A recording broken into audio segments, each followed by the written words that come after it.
Greetings, everyone. So what I want to do here is provide a video walkthrough of a regular workflow that I would use for image editing.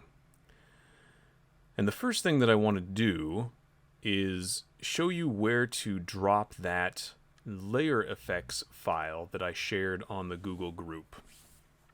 So what I want to do is open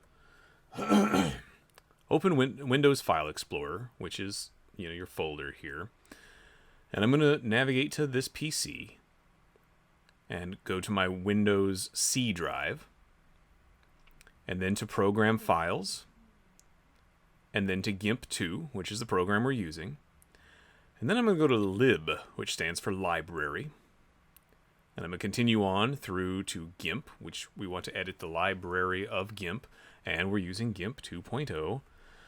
And then we're going to go into the plugins section. And there are all of these folders here for plugins. We don't need to worry about any of those. What we're going to do is take that zip file that you had, unpack it, and just copy the layereffects.py file into this folder. You just have to drag it and drop it, and it will go right here. Now you have to do this with GIMP closed. If you do it while GIMP is open, you'll have to close GIMP and reopen it in order for this to take effect. So do it first before you open GIMP. Once that's in here, we can close this and begin our walkthrough. Okay, so I'm going to start with opening Darktable. And Darktable is my default go-to for my image editing workflow. Mostly because, I'm going to say 80% of the time, Darktable is all I will need for most of the images that I'm going to edit. I will only need GIMP if I'm going to do something special or elaborate, right?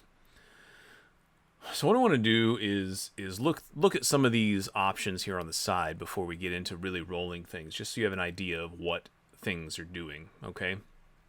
So obviously, starting in the left-hand corner over here, we have the import section, and where you can import just an image or a whole folder of images, or from your scanner, or well, you can use this is where you would click if you had all your images on your camera still, and you plugged your camera into your computer. You would scan for devices, or a scanner if you had a scanner, something like that, right? Okay, so the next section down is where you have all of your collected images. So if you import an image or a folder, this is where you're going to find it in here. So each one of these for me is a folder. This Tuscany folder, I could double click it, and it will bring up all the photos that I have in this folder on my hard drive that I have organized for Tuscany. Or Metzger, Taylor. These are senior portraits of this girl, Taylor, that I have that's in its own folder I installed, and they're there. I just have to double click them, and it will load these automatically because they've already been preloaded into Darktable from previous workflows that I've done, right? Same thing with this engagements. These were 3 that I used as an example in class once, right? So to install, or not to install, but to load a folder or import images from a folder, I'm going to select import. And I'm going to use this window here to navigate to wherever the folder is. And the folder we're going to use to work on these things is this Brenna Plank folder. So I'll just double click that and open the folder. And here you can see all of these .cr2 files. This is Canon's file extension for all of their RAW files, right? There's one JPEG down here, but the rest of them are CR2 RAW files. That's not important. It's just I know that those are the image files. So once I'm in this folder, I can select Open. And here in my Collected Images section, you can see Brenna Plank. That's the new folder that we just imported. And here are all the photos imported in from that folder. Moving down the left side a little further, I'll collapse these two just to give it a little, be able to look at these. Recently used collections, so if I was working on a specific collection of photos yesterday and then worked on something different today, and tomorrow I want to come back to the thing I was working on previously, I can find the most recent collections here and just single click on those, and it will take me to those.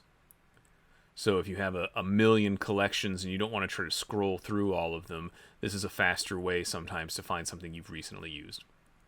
Additionally, on this side, you have the image information panel here that gives you all the information from whatever image you have selected. So let's select this first image in the collection, for example, and look through. The film roll is Brenna Plank. The image ID and the group ID are Darktable specific.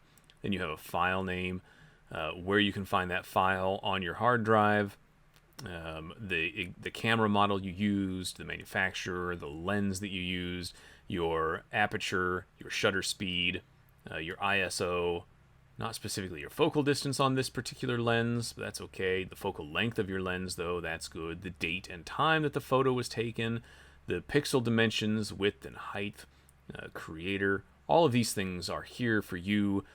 Mostly so that if you want to refer back to that photo and you want to know how you did it in the past because you're wanting to replicate it again, you can come in and look at the settings and go, oh, I see, this was f2.8, 1/800th of a second. The focal length was, oh, I used that 135 millimeter lens. Sure, that will help me realize what I can do. Now,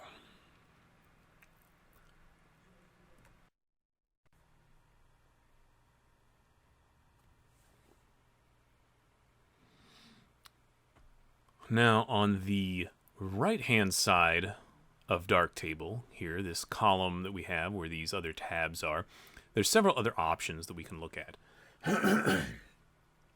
Right at the very top, we have the Select option, which is an easy, fast way to select certain images. You can select all, you can select none. Maybe if you selected a handful here, and then decided you wanted to select the opposite, you could invert that selection, right? You could select only the images you have not retouched, which in this instance would be all of them, because I haven't retouched any. These selection tools are okay, but I don't particularly use them very much. If I want to select a handful of images, I'm going to do it manually, usually, and I use some keyboard shortcuts for that. The first shortcut I use is the control button. So if I click the first image I want to select, and maybe come over to image number 2 and hold the control button down and click it.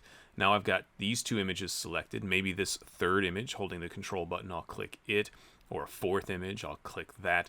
The control button is very handy. It allows you to select just random images or components individually. Additionally, you have the option of using the Shift button, which selects a series of images. So again, if I click on this first image, and I hold the Shift button down, and maybe click on this, what is this, image number 12, 13, 14, 15 here, this will select all 15 of those images in a row, in a series. And so Shift and Control, clicking these things, is, for me, a faster and more efficient way of making selections.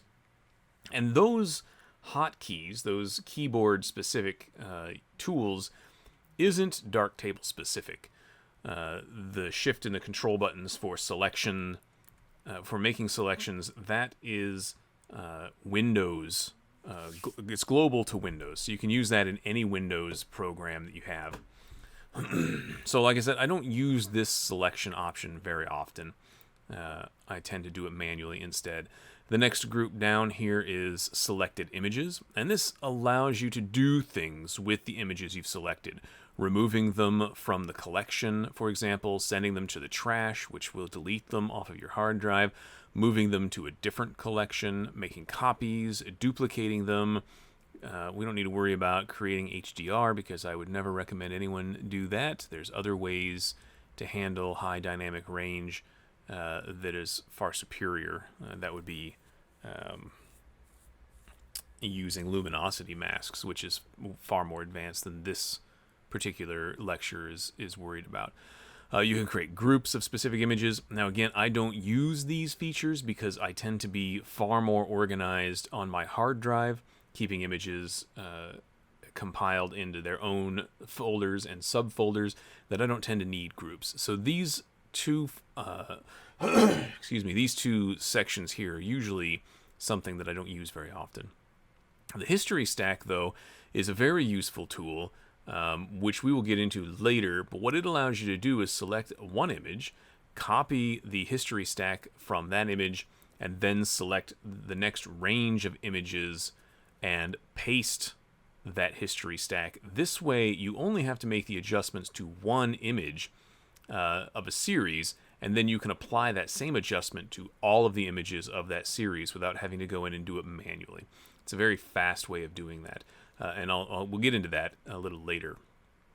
The next one down is styles. This is something that we'll look at as well, where you can, if you make some adjustments on a particular layer and you really like the way that it looks and it's something that you think you're going to use over and over and over again, styles is a good way to do that. The only style that's listed here right now is a default 0, which I think I made a while ago just to test this. I won't use this now because what it does is completely messes with the image so much that it makes it almost impossible to look at. But we will see where these are in a little bit, and we'll go through that again. The metadata editor, this allows you to add titles or descriptions, things of that nature to each of your files. I don't mess with that too much either. The tagging, though, is something that I really enjoy. It takes a while to set up, but if you're doing it as you're loading your photos in, it'll go a little faster. And what the tagging does, it creates a little metadata tag to your photo that carries with it when you export it. So if you were to put it on your hard drive or upload it to a web gallery and you had these tags in place, you could then just run a quick search for it, whatever the tag is, and find those photos. So for example, these first 5 images here, the Brenna here is sitting on a swing. So maybe I want to make a tag that's called swing, and look, it already exists, so I can double click that and add it to this photo. And maybe I'll select these other ones here and add swing to these photos as well. That way, when I now export those or upload those somewhere and I want to find all the photos that have a swing in them, these will show up. Additionally, I could maybe take this one and create a new tag called rubber chicken. Right, there it is. And now anytime I look for a photo that has a rubber chicken in it, that photo will show up. Right, so tags is a very useful way to search very quickly for photos. Geotagging I don't use. You have to have specific files for that. And then the export selected, we'll go over it later as well, but this is how you export your raw files or your edited JPEGs to a usable format that you can then print or upload to the internet. Right. The other things that I want to talk about, so up here towards the top of the screen, this is where you can change what you're viewing from all the photos to just the photos that have not been rated with star ratings. 1 star, 2 star, 3 star, 4 star, 5 star. Rejected photos, which you'll look at, are everything except rejected photos. Okay.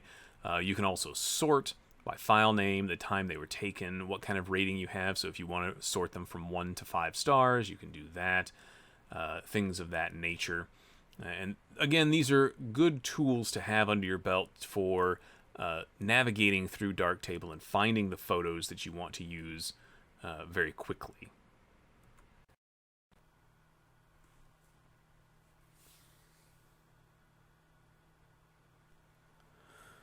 So now some of the workflow that I would start with, once I have my images imported, is I want to go through and get an idea of which images I absolutely love and which ones I think I would not use at all.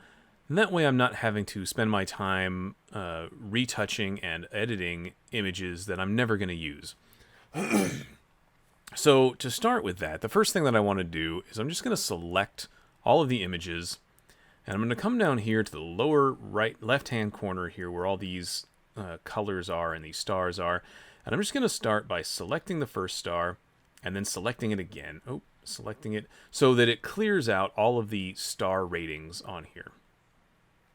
Now, I've not used any of the colors yet, so I don't have to clear any of that out. Now I'll go and select none and collapse that so it just clears up some of the screen. Now, these are kind of small thumbnails for me at the moment. I want to be able to see those a little bit bigger. So what I'm going to do is come to the bottom of the screen where I see 6. This tells me 6 images across is what's currently displaying. I can make that smaller or larger. Like maybe I want to display 13 or 20 images across, something like that. So I can see several small images. But I want them to be big so I can get an idea of what her expression looks like, things like that. And then I'm just going to run through them. And I'm going to say to myself, all right, this is a good expression. Here, she's smiling. She's got a nice expression. I'll give that like a 2-star rating. This one, same expression, pretty nice. We're a little bit closer, though, so maybe I'll give that a 3-star rating. Things like this. This one here, her hair is in her face so much, I'm probably never going to use that. What I'm going to do is select this X button here, which rejects that. Now, what that does is it tells Darktable that I'm not interested in using it, but it doesn't delete it from your hard drive. Okay, this one here, it's not bad. It's okay, but it's not amazing. I might give that a 1-star rating, and I'm just going to go through and just going to do that for all of these. I like this expression here. She looks nice. This one, I don't know, her hair is in her face. It's not bad, but it's not amazing either. As I go through this one, I don't like the low angle, so I might even reject that one. But this one's really good. I might give that a 4-star.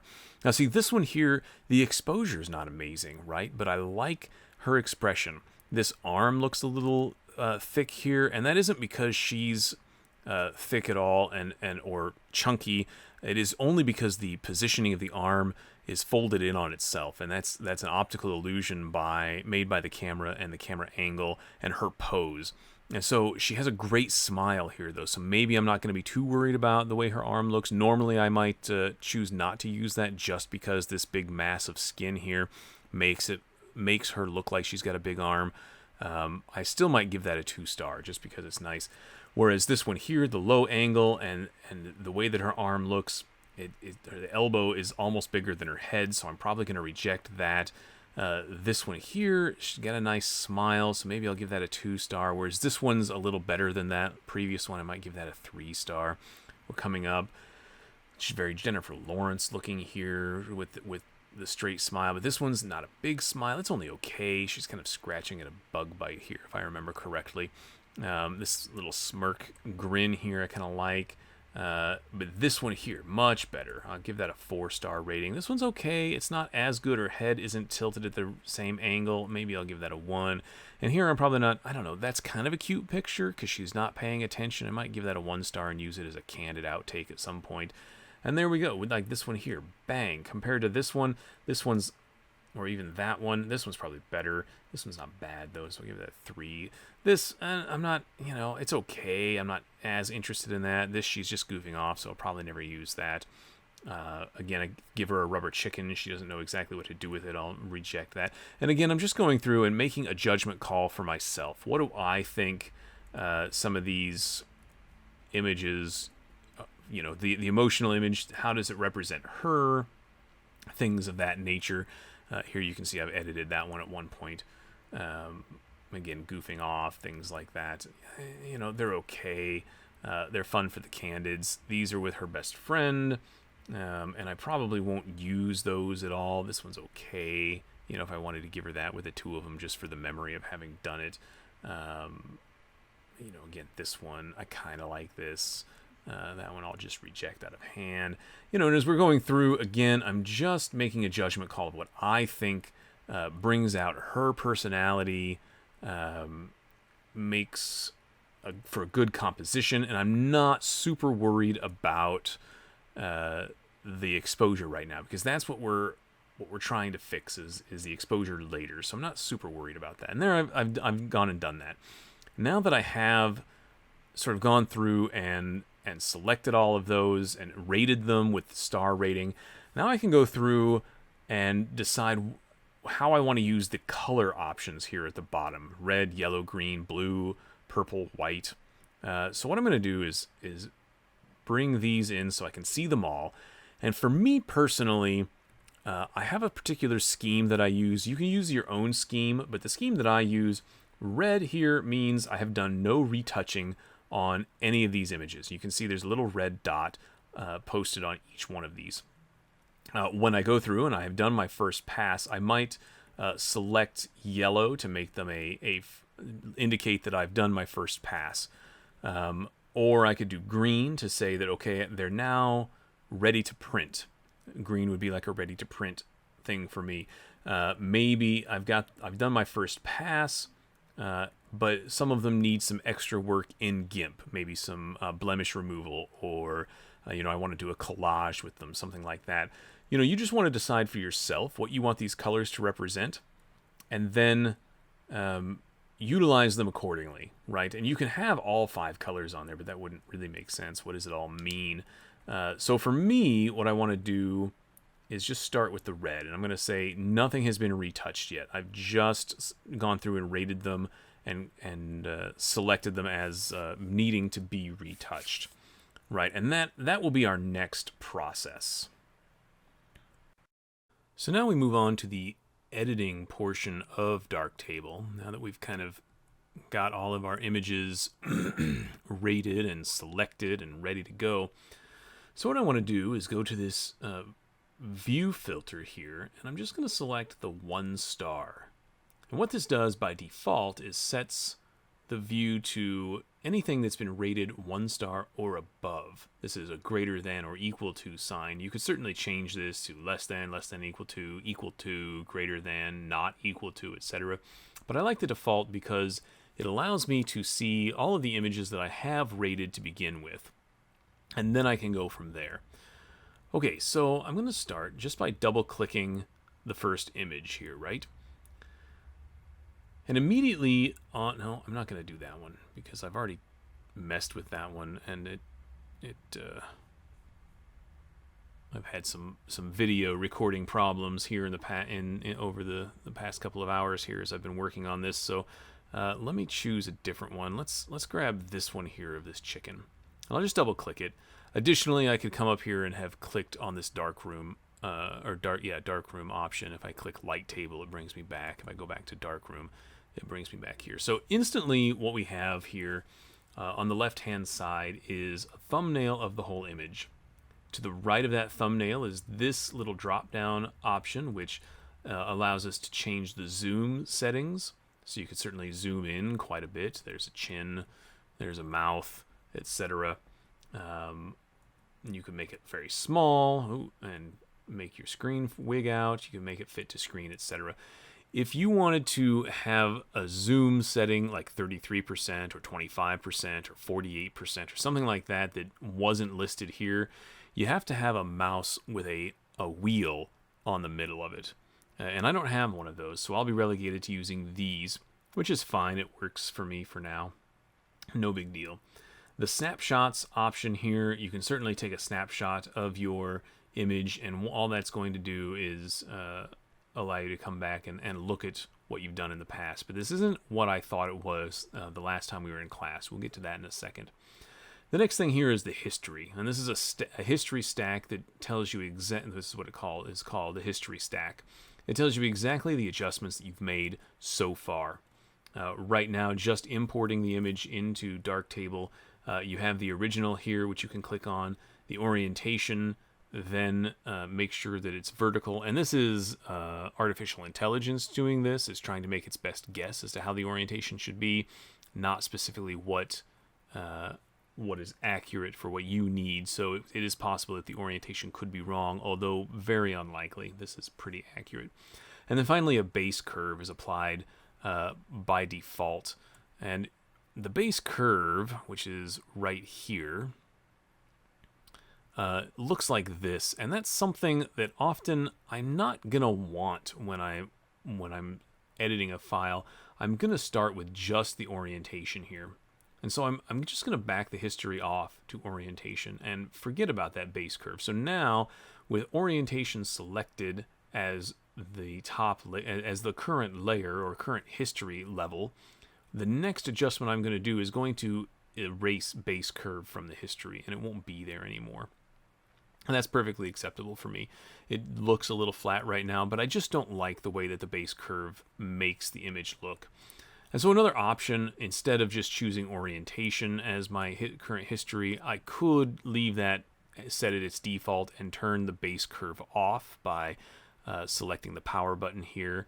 That kind of does the same thing. Or if I leave the base curve turned on and reset the parameters here, that'll do the same thing as well, right? It really just depends on what you want. For me, I like keeping the history clean. If I'm not going to use that base curve, there's no sense in turning it off or resetting its values. I'll just select the orientation as the starting point, and moving from there, we'll delete these from the history. Okay, below that is the duplicate manager, and this is where you're going to be able to save multiple versions of your adjustments, so that if you have an adjustment you like, but you want to keep playing, and you're afraid that you're not going to be able to come back to that adjustment you liked, this is where you would do that, and I'll demonstrate that here in a little bit. So let me collapse these real quick. The color picker I don't really use very much, but it does allow you to pick a color in the event that you are going to do some edit that you need to use the color for. Tagging we went over in the light table. This is the exact same thing.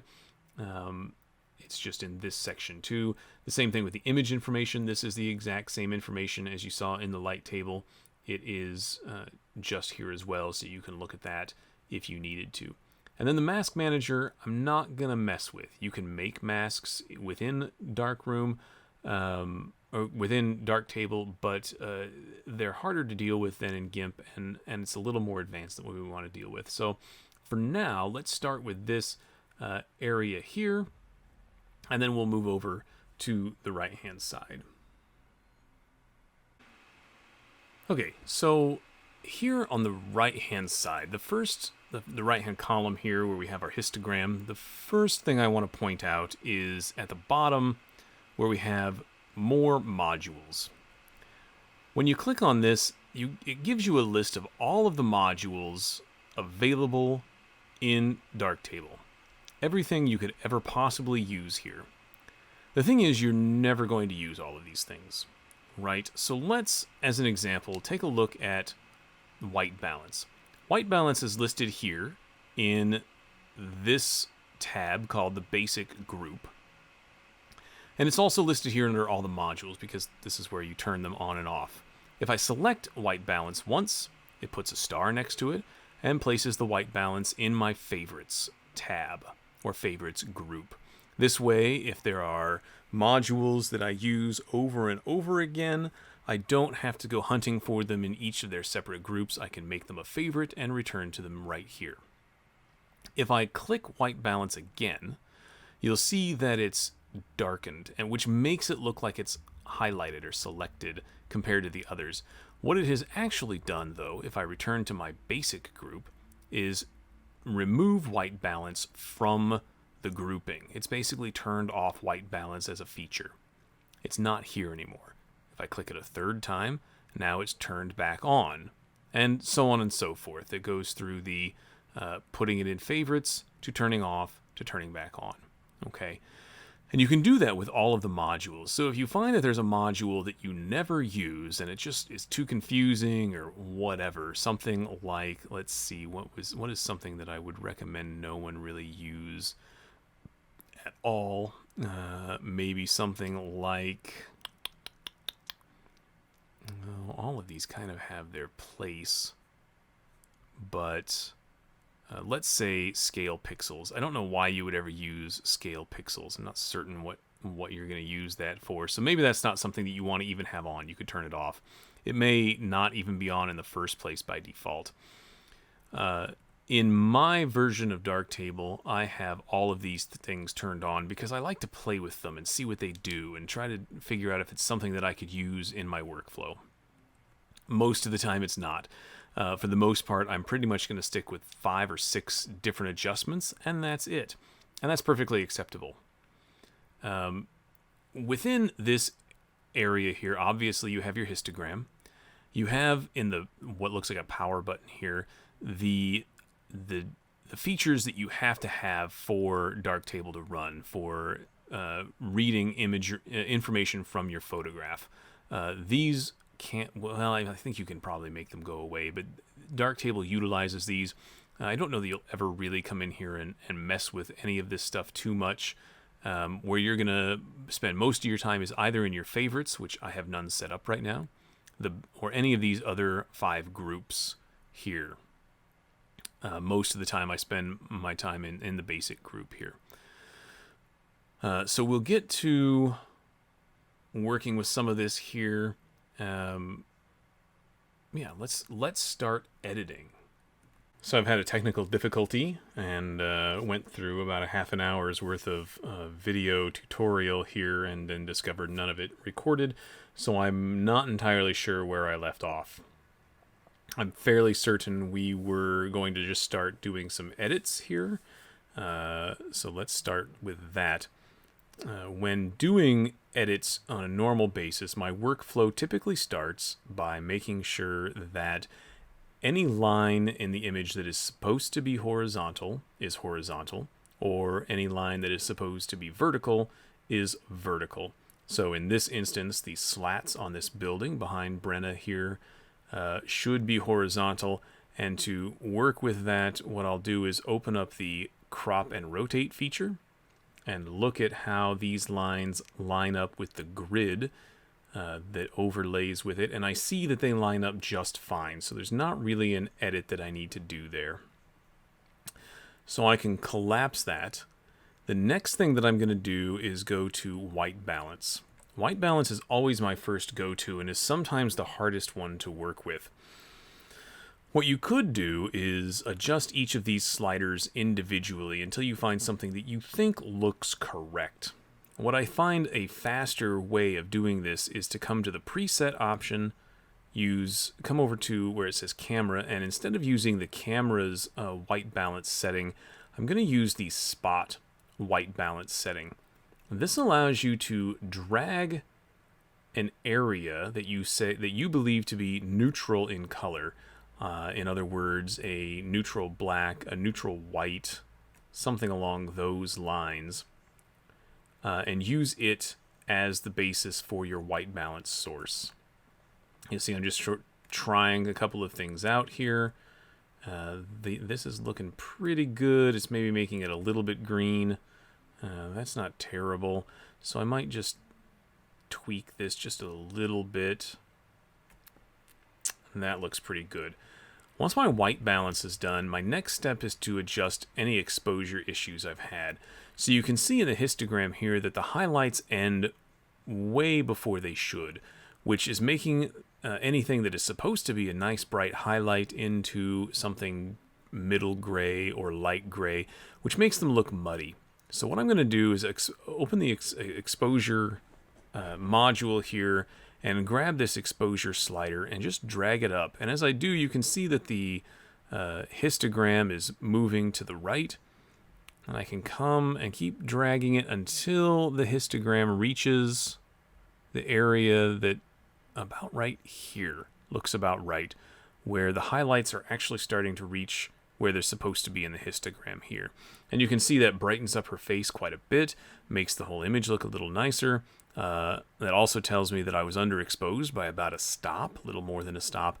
I could continue to drag that, but as I go further, what it's starting to do is blow out some of the highlights in her cheeks and her nose area here, which I don't want to have happen. So I'm just going to back that off a little bit. And again, about right there is where I want that to be. And that's a pretty well exposed image now. It's got plenty of contrast, so I don't need to adjust the black point at all. I could if I wanted to. For example, I wanted to just add some mood or some additional tone. I could bring that in just a little bit, but it's not necessarily important. And often, if I've exposed my original image right, that's all I need to do. I can then export that image as a JPEG and it's ready to be printed. And that's what I love about Darkroom, or Darktable specifically, is that I don't need to do a lot of work. I just have a couple of things here and then it's done. What I really like, though, is now that I've adjusted this one image, I can adjust multiple images using these same parameters. So let's take a look at that. So what we want to do here is once we have these edits adjusted on this one image, let's go back into the light table portion by clicking on light table. We'll select the image we just edited, and we know that it's edited because it has this little yin-yang with a plus and minus on it. And we'll come over to the history stack option here on the right-hand side and say copy. This gives us a list of adjustments that we've just made on that image, where we can choose to select all or none of them. Let's just select all of them and say OK. And then we can select the other images that were photographed at the same time and place as this image that we just edited. So this one, and this one, and this one, and that one. And you can see that I skipped the clown face, even though it was taken at the same time. It's already been adjusted in some variety, and I don't want to put too much edit on that, so I've skipped that. But just these four here. Now, if I come over to the history stack area again and select paste, it again gives me the option to paste the adjustments that we've made. You'll notice that it deselected the orientation. And the reason that it did this automatically is if you were to have had an image that was oriented the opposite way, meaning the original image here was vertical, and if we were going to apply these adjustments to this horizontal image, having orientation selected would now make that horizontal image vertical. And we don't necessarily want that. So it unchecks orientation automatically. But the base curve, the white balance, and the exposure are left checked because we copied those. And now we can select OK. And our adjustments automatically roll over to all of these images that were taken at the same time and place. And I don't have to go in and manually adjust those myself after the fact. It just copies them over. It's a very efficient way of making the same adjustments to multiple images. There is another thing that I want to talk about, though, and let's use this image here as the basis for that. And that is what happens now that you have the adjustments correct the way that you like them, but you still want to play with the image without losing these adjustments. So let's look at what to do there. Okay, so we have the adjustments that we made for this image, and we really like them, and we think they're ready to print, but we still want to play around and maybe see if there's something unique that we could do to this image that might make it that much nicer, or might give it a little oomph, something like that. But we don't want to lose the edits that we've made here. We want to be able to hold on to those because we like what we've done. What we want to do is come over to this duplicate manager here and click on this button that looks like two squares overlapping each other. It says create a duplicate of the image with the same history stack. So we create that duplicate, and now we have two copies. Here's the original with the original history stack, and here's the copy with the same history stack. But now we can go in and make some changes and just play around with some additional effects. So maybe let's go over to this grouping here, which is the tone group. And, I don't know, let's look at the zone system, for example. I have no idea how this particular system works. This looks like we're just making changes to where each of the 7 different tonal zones are located within the thing. It just gives you maybe an enhanced control over contrast and total color. So maybe we'll do that. And if we want to see what the before and after is there, we have this little power button. We can turn it on and off. There's the before and there's the after. It's not a huge difference. It just adds a little bit of contrast to it. All right, so maybe I like that. That's not so big of a deal. Maybe if I come into the color group, I could look at this Velvia option. This is meant to mimic the color the color options of Velvia film, which was in the day one of the nicest films you could use especially for landscapes, because the greens were just absolutely beautiful, that sort of thing. So you could maybe maneuver this around a little bit and see what it does for you. Maybe you like that, maybe you don't.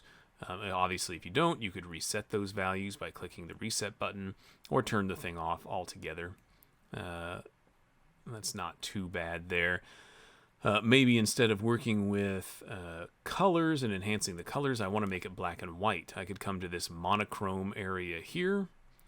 So what this does here is this mimics putting a colored filter on your lens and then shooting black and white film.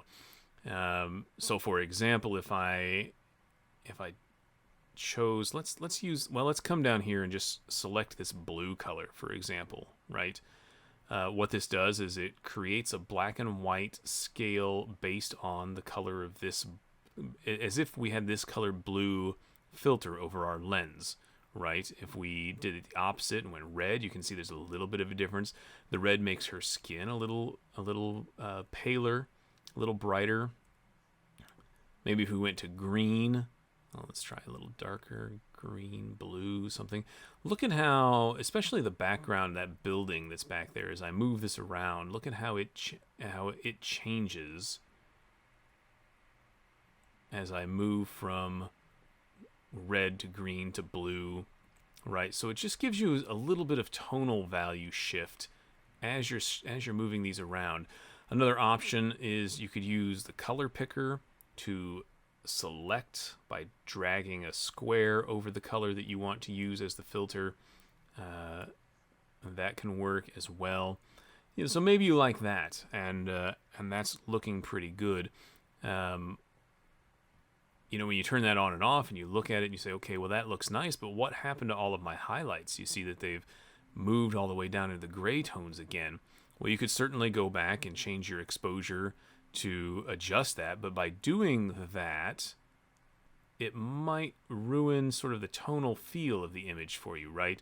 So maybe you don't want that so much. Another thing you could do is come up into the shadows and highlights area here and just kind of crank those highlights up a little bit, and that gives a nice maybe feel that you're looking for.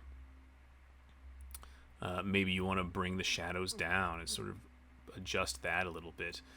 So again, you're just playing around and finding a feel for it. Maybe in the end you really like the way that this black and white feels, but you still want to keep playing. So let's make another duplicate. There we go. And we can come back to this colors group here, and maybe we want to get rid of the black and white and do something different. What if we did, I don't know, let's come into, let's look at, let's look at this colorize option here. So maybe we'll come in and do, some sort of orange color, but that looks really bright. So maybe let's bring the brightness down, the lightness down of that a little bit. And it's still maybe a little too red, so let's bring it this way a bit. There we go. That's looking pretty good. And maybe we will adjust the source mix a little bit. Let's just so we can add some contrast to that. Bring up some of the saturation of that color. That's maybe too much there.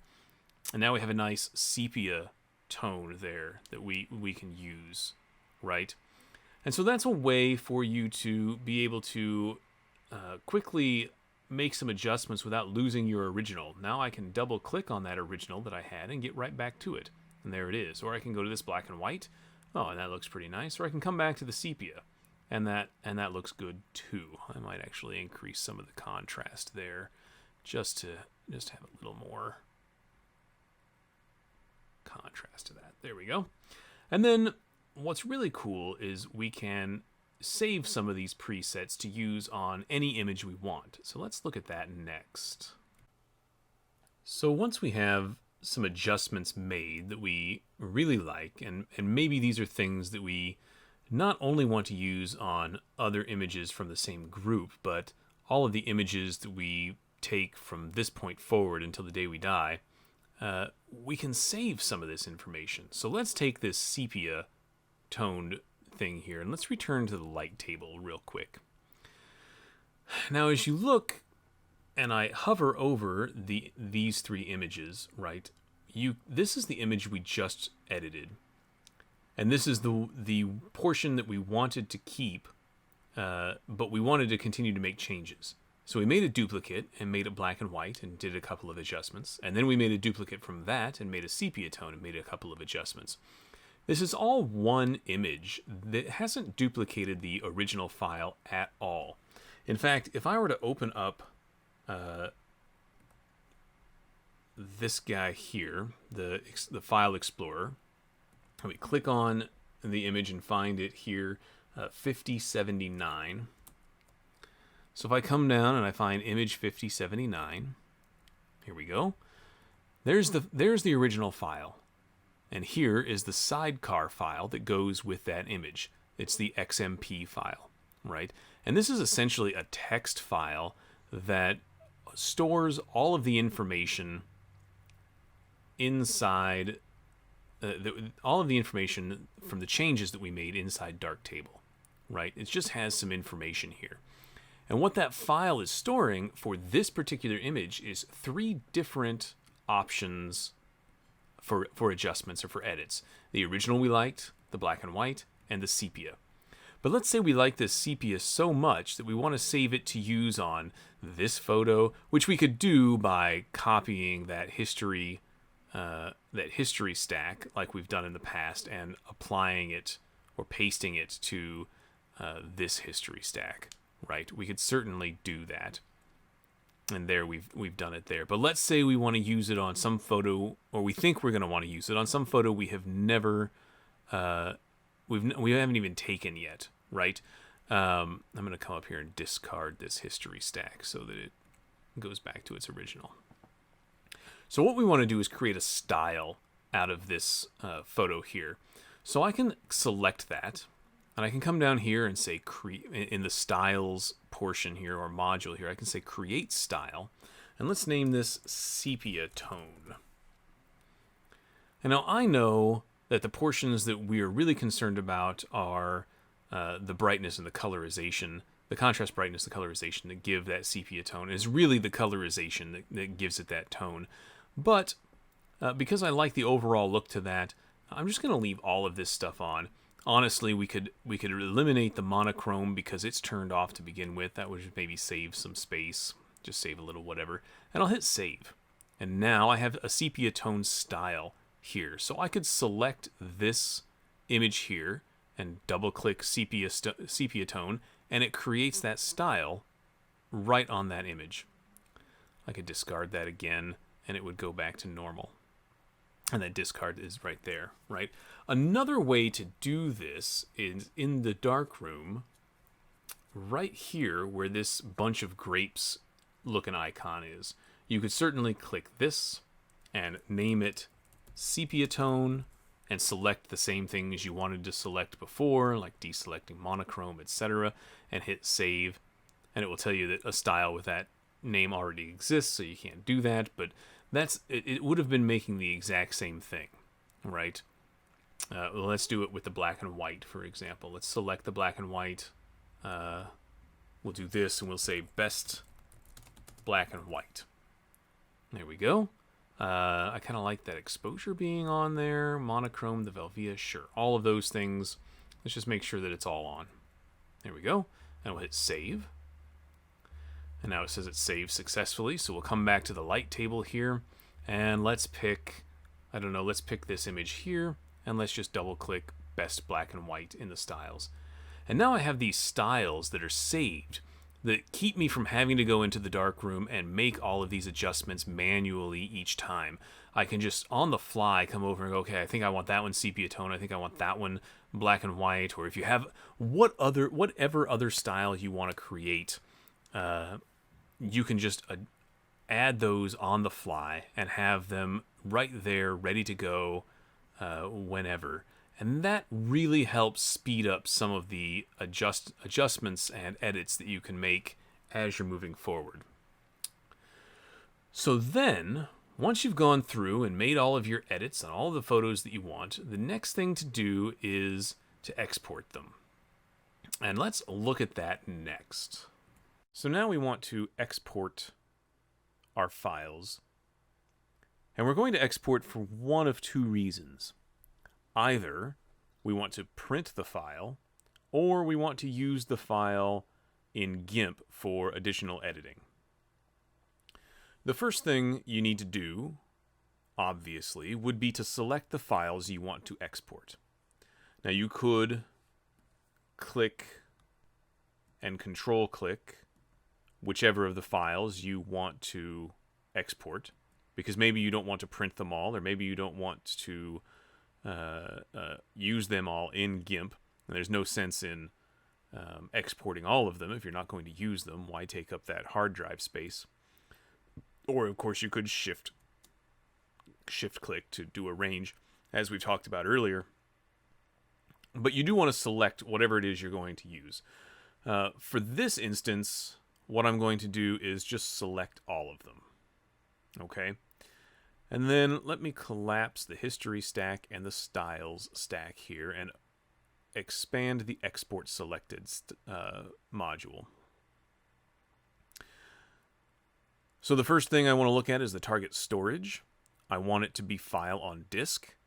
If you choose any of these other options, Darktable is going to attempt to do something different other than saving a file to your hard drive.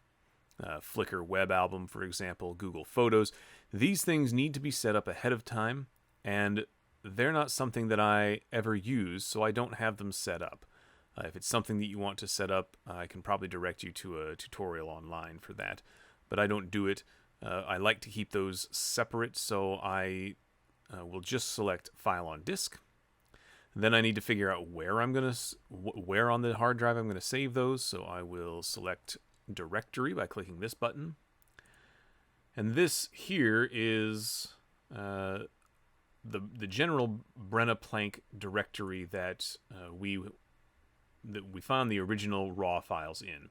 Now I've made a directory already called JPEG because I've done this 2 or 3 times now while trying to record it. But if you wanted to create a new folder, you would just click this button here and name it JPEG, or whatever it is you're going to name it.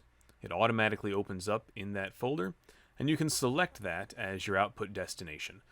I try to keep everything in subfolders so that it's all organized and there aren't 100,000 images and files that I have to sort through in a single folder. That's just the way I like to run things. So then the next step here is on conflict, meaning if you are saving a file that has the same name as a file that already exists in the folder you have selected, you're going to tell Darktable what you want it to do. Right now, it's set to create unique file name. You could also overwrite that file, thereby eliminating the original file and saving the new file in its place. I like create unique file name because what it does is just appends a number on the end. 1, 2, 3, something like that. Pardon me. That then allows you to make sure that the new file is there and whatever the old file could have been is still there also. You're not losing either. I just leave it there. And if it turns out I have a duplicate, I can go in later and delete one or the other. The file format I'm going to use as JPEG. You have several options here, but JPEG is the one I like to use. And the quality 100%. Once I have those settings set, I just click the export button. In the lower left-hand corner, you can see a progress bar that says exporting 37 images to file on disk. You can also see in the center here 4 of 37 exported to, and then the directory where they're being exported. Now, I know that I've harped quite a bit about how JPEG is a lossy format and can cause compression issues when you save it several times. The reason that I choose JPEG, number one, it's a small file format. Number two, it's ubiquitous. Everyone can open it. Number three, when I export from Darktable, I'm exporting for one of two reasons. Either I'm going to print the file, and therefore the JPEG is the last thing I need, or I'm going to open the file into GIMP and do a few edits. Opening in GIMP requires me to open the file as a JPEG. Even if I were to open this edited RAW file, in GIMP, it would automatically convert it to a JPEG the minute it opened. And then I'm going to do some adjustments to it and resave it as a JPEG. And those two saves as JPEGs aren't enough to create image degradation. So you don't have to worry about that. It's when you get into saving 20 times the same image over and over again when you start to see some of that degradation.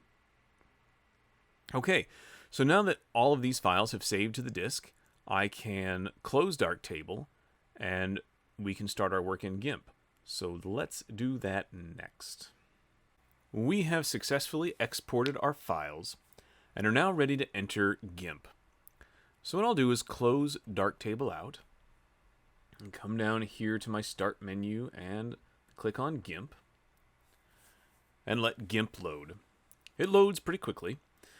One of the things you might notice as my version of GIMP loads is that the toolbox here in the upper left-hand corner may not look the same as yours.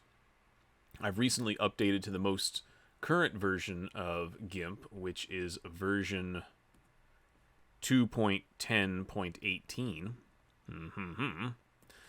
And in doing so, it has collapsed a lot of the tools in on themselves. So you can see each of these tools has a little triangle in the bottom right corner that allows me to click and hold my mouse button to select nested tools within the same grouping. You'll also notice that as I click and hold on a tool group, each one of these tools is available here, but they all each have their own hotkey selection. So rather than hunting and pecking for something, if I can remember that the scale tool can be brought up by using Shift S, I can certainly do that. I will try not to do any of that during the video tutorial because you can't see physically what I'm doing when I hit a hotkey. So I'll try to refrain from that as much as possible. Okay? Okay. So the first thing I want to do is open a file. So if I come to my Windows Explorer and I navigate to where my files are located, we're going to go back to Brenna's folder here because that's what we've been working on. And we'll go into the JPEG folder we just exported all of our JPEGs to. And here they are. Right. One thing that I need to do, and that I haven't done this morning since I started recording this, I have a app that I need to turn off. So you'll pardon me while I do this. I'll talk about it as I'm doing it. This app called Flux. It is it's an app that uses your GPS coordinate locations to simulate the color of the outdoors on your screen, so that as the sun begins to set and then turns to night, you don't have this blue light effect that's causing issues with your brain chemistry, keeping you awake longer than you're supposed to and giving you insomnia. Blue light's a terrible thing, and I do recommend that, you know, maybe if that's something that you're interested in, you can look into that. Flux, f.lux. It's a free app, and it's a lifesaver for eliminating the blue light effect.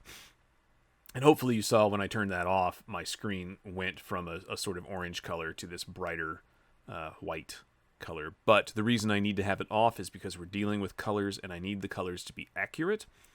And with it on, everything looks a little redder than it's supposed to. Okay, so where I want to start is finding the hero image that I want to work with. What we're going to do here in GIMP is create a composite and a collage all on one canvas. And I intend to use all of the tools that we've talked about on a single image. I won't use them all in the same order that we've covered them in class, but I will use them all. So I have this image in my head, this thing that I want to create. So I'm going to start with this photograph here, image 5072. I'm just going to click and drag it onto the GIMP program here, and it will open just like that.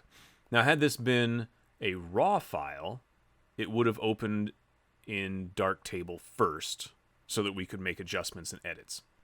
Because we saved everything as a JPEG first, we don't have to worry about that. It just opens automatically, just like that. So let's start with that. Just opening a single file. Drag and drop, pretty easy. You could also have gone to File and Open, and then additionally navigated to wherever it is. This recently used thing is pretty nice because anything that you've recently been to is just right there at the top. But you could also certainly find the area that you navigate to just like you would if you were in Windows File Explorer. And here you can find the thing you're looking for. Notice how files that have not yet been opened in GIMP just have a standard JPEG thumbnail or icon here. Excuse me, it is an icon.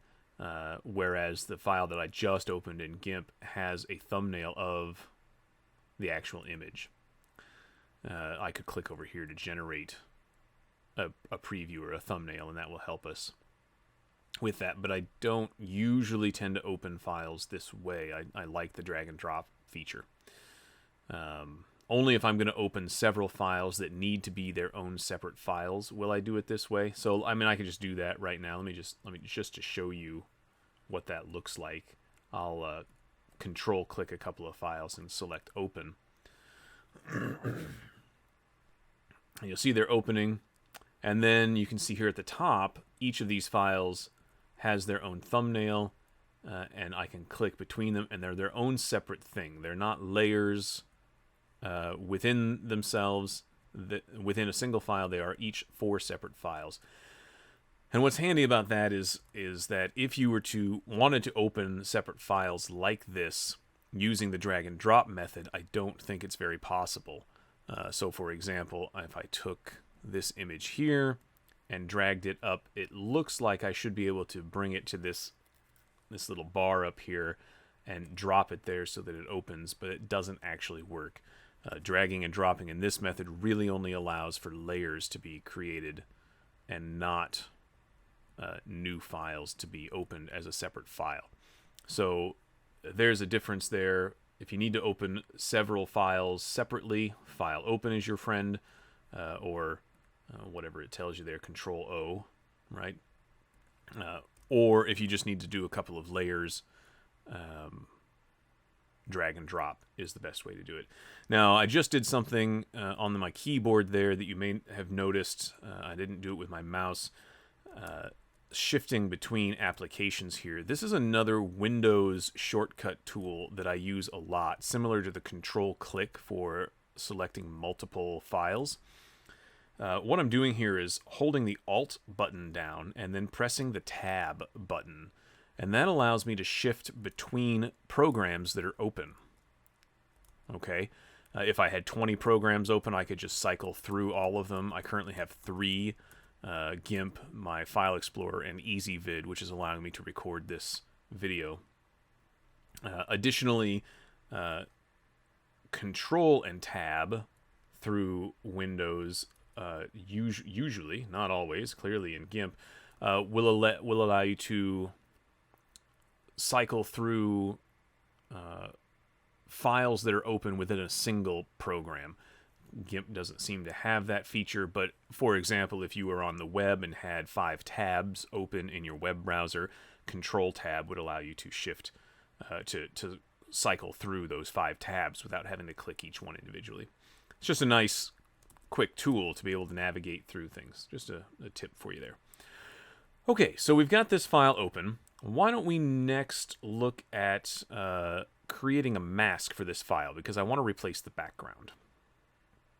The first thing that I want to do for this image, I want to replace the background. I don't mind that there's this shed back here behind her, but it's not the best background possible. This is one of those instances of a photograph where all of the lighting and the subject came together really well for the image, but the background just wasn't the greatest. So I want to swap it out. So to do that, I'm going to have to create a layer mask. Now let me take a minute to explain layer masks again. Over here, we have the layers palette. And this shows all of the layers in our image. Okay, and right now I just have the one. Next to the layers palette tab is the channels palette. And right now, I have 3 channels. And this is accurate because every color photograph has 3 channels, a red, a green, and a blue. And basically what these channels do, let me just explain this real quick. The blue channel really is just a black and white image that the computer interprets as all of the blue pixels in the image. The green channel is just a black and white image that the computer interprets as all of the green pixels in an image. And the red channel is again a black and white image that the computer interprets as all of the red pixels in an image. When you combine them together, for example, red and green, you get a partial full color image. There's a little yellow in here. Or if you were to combine blue and green, or blue and red, right? Or when you combine them all, you get a full color image. The computer interpolates each of these black and white photographs into a single color image. And that's how you get the color, right? There is a 4th option for your channels, and that is called an alpha channel, which isn't listed here right now. And there's a reason for that, and I'll get into that in a second. The alpha channel deals solely with transparency. So if I select my single layer here that I have, and I come to the bottom of the layers palette, and this icon here that's second to the right looks like it looks like one of those drama, tragedy, or comedy masks, right? Because it is a mask. You hover over it, it says add a mask that allows non-destructive editing for transparency. There's some options there. I don't worry about the options. I'm just going to click it like this, and it asks me, again, some options. We're going to start with white. The mask is going to be white, which says full opacity. Which is an interesting way to put it, and I guess that's accurate. But let's use this. The white is the best way to start for now. I'm just going to press add. So now I have in my layers, on my layer, I have the color pixels here, which I can click and highlight and select so that it's got a little box around it, tells me that it's selected. And then I have this white box right next to it that I can also click and select. And the white box is my mask. So let me see how to describe this. So white, the mask options called white full opacity, right? It's fully opaque, which means that anything that is white on this mask will make this layer opaque, right? You can see what's there. If, for example, let me just delete this layer mask. I just right-clicked on this so that I could get this window. If I delete the layer mask and we try again, this time using black or full transparency, now the image is fully transparent. Anything that is black in the layer mask will make that portion of the layer transparent. Anything that is white in the layer mask will make that portion of the layer opaque. And anywhere in between on the grayscale, middle gray for example, will make it partially opaque and partially transparent. Now let me just demonstrate that for you. If I come to the tools palette over here, the toolbox, and I select the brush tool. Now right now my layer mask is black. Everything is black and therefore everything is transparent. So I don't want to choose a black color. If I click this little double arrow in an L here and swap, now my color is white. This is the foreground color and what I'm going to be using with my paintbrush. I can bring this over and the size is a pretty decent size. That will look good. I might make the hardness just a little harder. And I might bring the spacing down a little bit just because. Now, if I paint white on my layer mask, I want to make sure that the layer mask itself is selected and not the color pixels of the layer. If I start painting with this selected, I'm going to start painting white on the actual image, and I don't want to do that. I want to do it on the layer mask, so make sure that that is selected.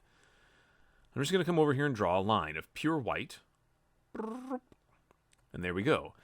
Now you see in the thumbnail of the layer mask, the part that is white has become opaque. I can now see that image. The rest of it that is black is transparent. So if there was another image behind this, we would see this X of her face and then whatever was behind that, whatever background. So let's demonstrate that real quick. If I come over to my tools here, and I just want to open one of these files real quick here. This is a raw file, so it's going to open in Darktable real quick. So this is just an out-of-focus picture that I selected, that I took some time ago for the sole purpose of using as a background. I think it's fine the way that it is right now for our purposes, so I'm just going to close Darktable, and it's going to open in GIMP right here. Okay. Now it is a layer, because I've dragged it right on top of that image, and I'll click that and drag it below the image of the girl. Now can you see that the part of this layer mask, this X that is white, makes this layer, those parts of this layer opaque and therefore visible above our background layer. Again, if I select the layer mask that is black and keeping with my white paintbrush, just start painting in here, I'm revealing more and more of this layer. I'm not erasing anything. I haven't erased anything. It's all still there.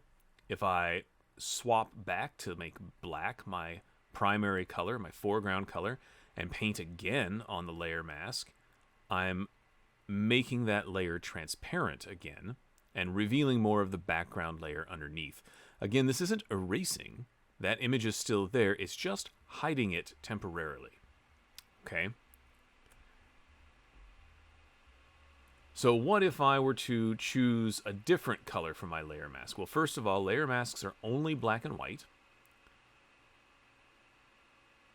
So even if you chose a red color and you started painting here, you're not going to get a red color, right? What you're going to get is whatever the equivalent black and white is to that red color. So it's always just best just to choose something that's in the grayscale to begin with. And so this is maybe not 100% white, right? It's just sort of light gray. And as I paint in here, I'm just painting in, revealing just a little bit of the layer at a time. Some of the transparency. Okay. You can also do this.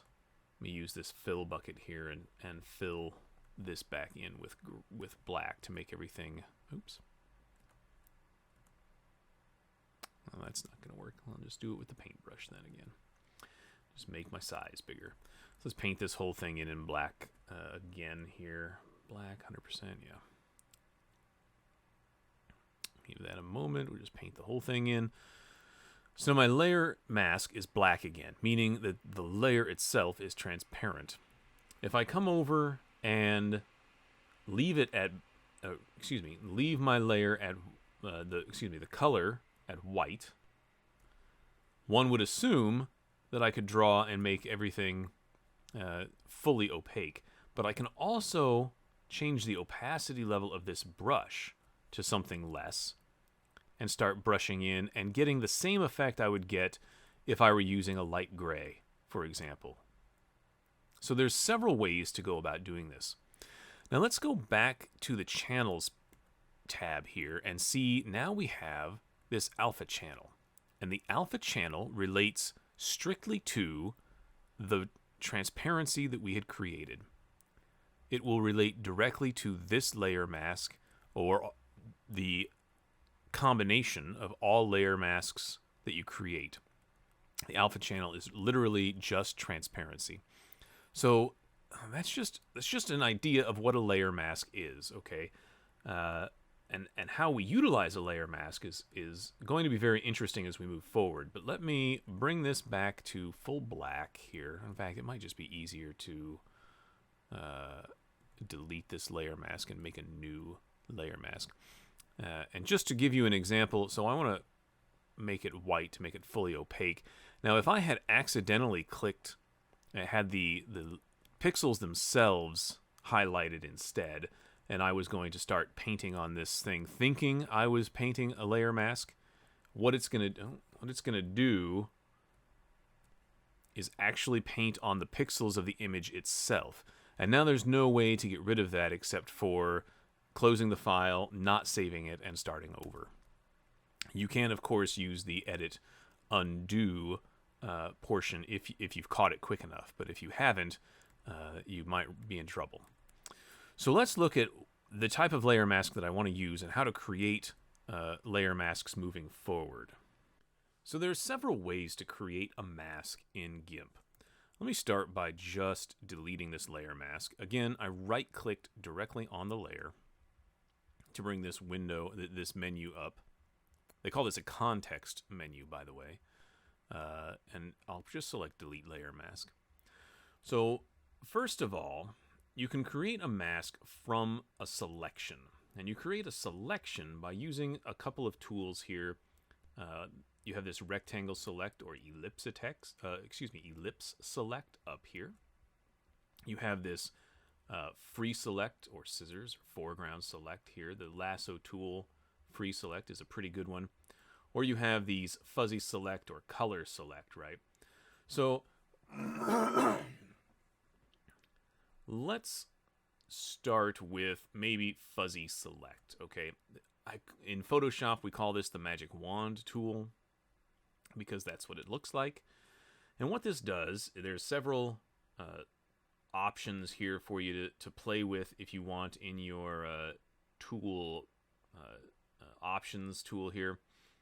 Anti-aliasing on, feather edges. I wouldn't feather edges with something like this. I'll get into that a little bit, but I would just leave these where they are for right now. With the magic wand tool or the fuzzy select tool, the thing that you'd play with the most is the threshold. But again, let's leave that at 15. The threshold sort of gives you a range of how much detail this gives you. So if I use if I have my fuzzy select tool option selected, and I come over to my image, and the layer that I'm working on is selected, and I just click, maybe here on her skin. It'll take a minute, and now this has created a selection of the color range that I clicked on. Now, I don't know if you can see this very well. If I hold this thing here, and I press the Shift button down, and you can see this in this dialog panel down here at the bottom where my mouse is. It will change as soon as I bring the mouse back into the canvas. It says, click drag to replace the current selection. Try Shift, Control, and Alt. So if I press and hold the Shift button, you can see a little plus sign shows up next to that. And what that's going to do is add to the selection. So I'll click and hold the Shift button, and I'll just start dragging across the rest of her skin. And we'll let that go and see how that works.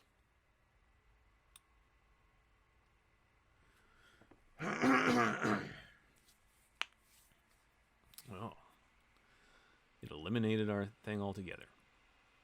So again, I'll just click, Shift click, add to that, Shift click again over here, add to that, Shift click, and what I'm just doing is just adding as much as I can to the different tonal values of her skin. Maybe go into her hair a little bit because I'm going to want to keep all of her hair. See what this does here. I may have done exactly what I wanted to demonstrate. Or not. Again, it disappeared for some reason. I'm not entirely certain why. There we go. That's what it was doing. So what I've done here is accidentally clicked into an area that was dark enough for GIMP to think that I wanted to select everything of that tonal value that is the same tonal value. That includes this background. So the selection is all of this background plus all of her skin and her chest and her neck. So I don't like that. I want to bring that back down. Maybe I'll select over here instead. So this is a good way to start if you have a tonal range that you want to select right away. Right, I can go into her jacket and select some of her jacket, but that's going to be tedious. Let's go up to the select window and hit select none to just eliminate that selection. Okay, so maybe instead I would choose to select the background. Good Lord. And let it do its thing, and it's going to select all kinds of crap that we don't really care about. There we go. See, it selected parts of her hat and things of that nature. So that's a difficult thing to use unless you have a very clear-cut range of tones. So this free select tool is a different option, where here you're basically going to click in an area and drag your mouse along the area that you want to outline or select. So we'll come along her hair, right, and we'll come up around her hat. And it does a pretty good job of staying along the border as long as you don't get too wild with your mouse movement.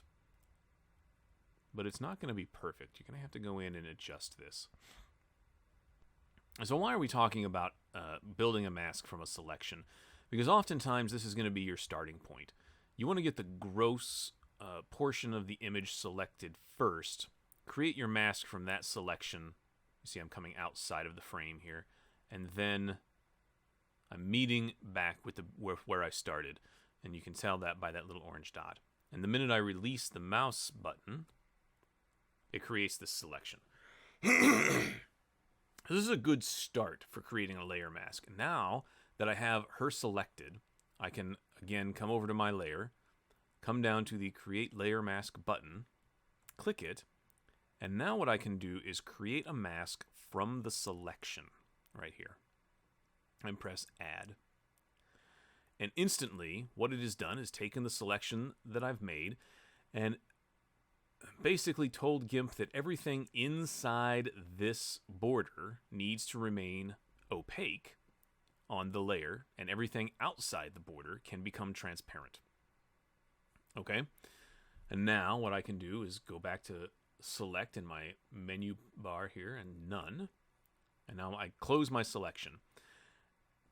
Then, as you can see, maybe already, but I'll zoom in by pressing the plus button a couple of times.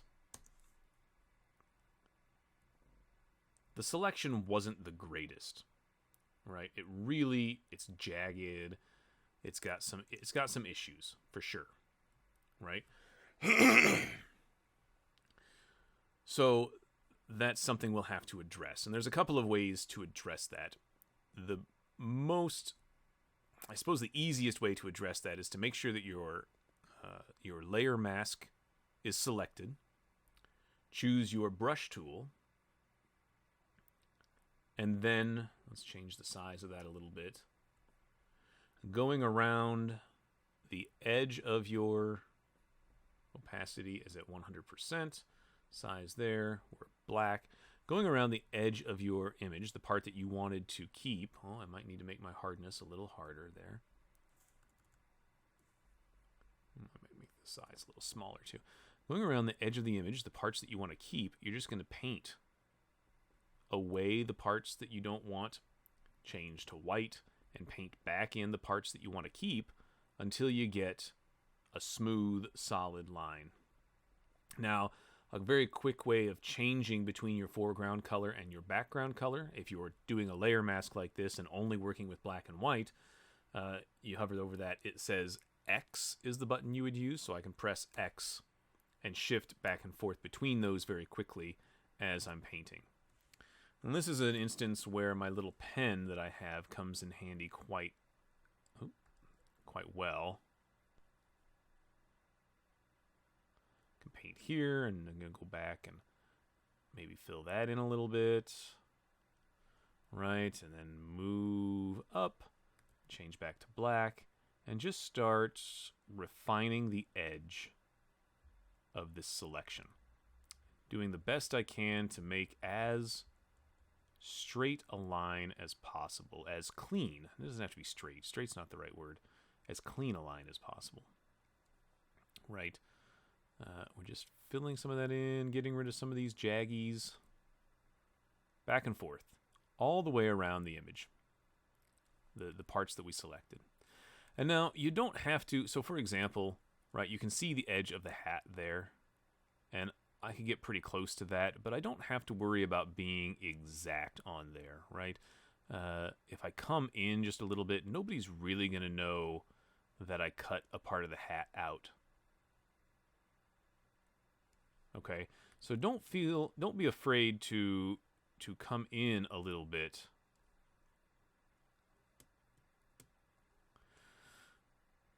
Oops. See, I made a mistake, so I can just go back to my white. And start over here. And go to black again, or excuse me, the other way. Now I'm on white. I'm making this opaque. Making that opaque. Making this transparent. And so on and so forth until I get exactly what I'm looking for.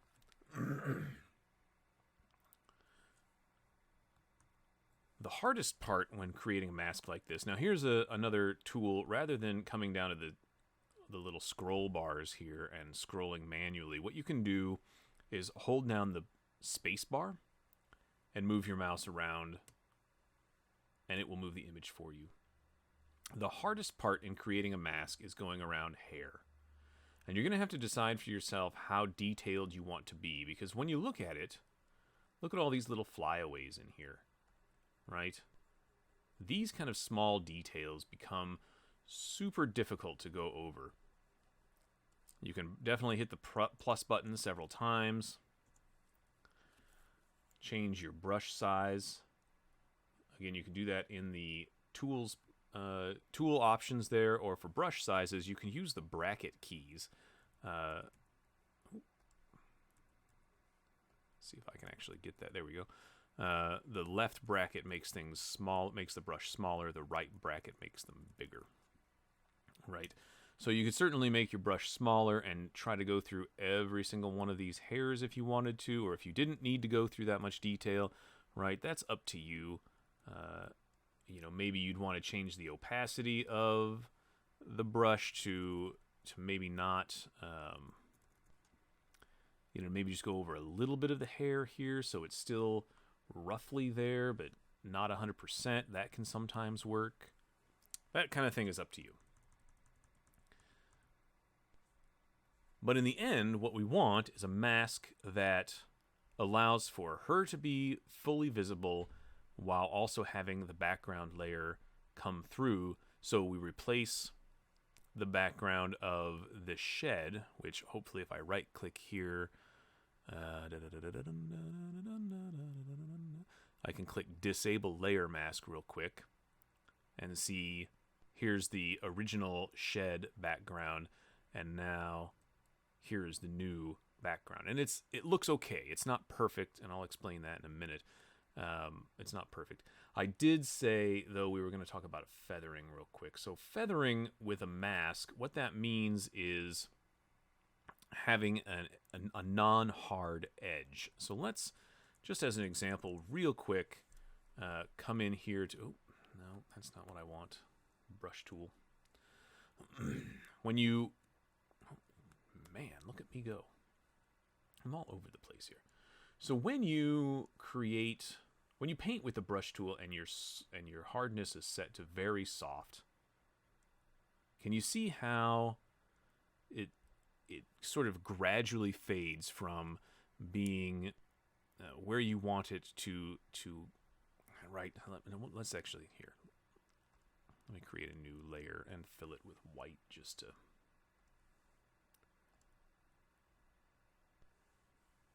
Or not.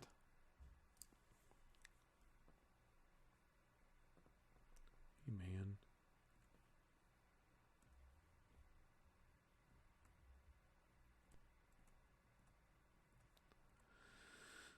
It doesn't like me today. The point is, here, let's just do a brush tool with white. on this thing here. So as I brush with white on here, can you see how it fades from pure white to the background color, right? The fading part is what's known as feathering.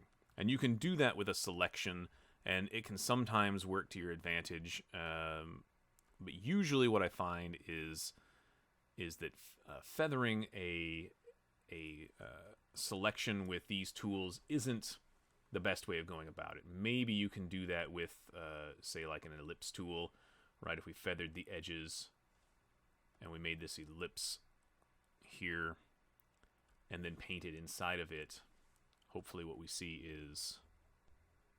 let's paint the other way.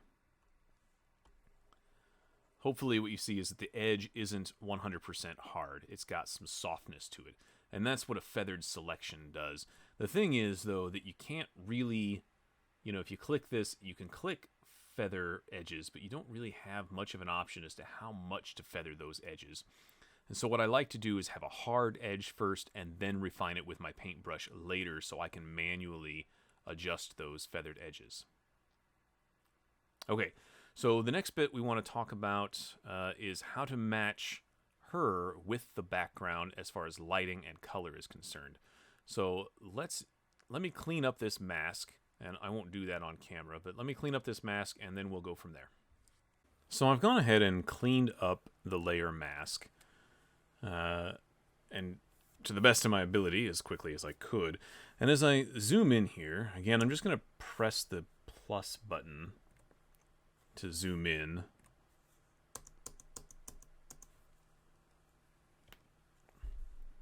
And I'll scroll over to one direction or another. And you can see that I've eliminated most of the jagged edges here. I've made them as smooth as possible. And everything's not perfect. There's a little bit of a dip here, and there's maybe a little bit of a dip here, right? And there's some things here. And you could certainly continue to play with this using your paintbrush tool. Right, and you can switch back and forth, again, using the X button or clicking on these arrows here to switch back and forth very quickly. The X button will do the same thing. And just, oh, that's the wrong thing. You see, I did that. I had the pixels selected in my layer instead of the layer mask. So let me make sure the layer mask is selected. Now I can just, paint a little bit here to bring back some of that hat, or change to black and paint a little bit down here to eliminate some of that.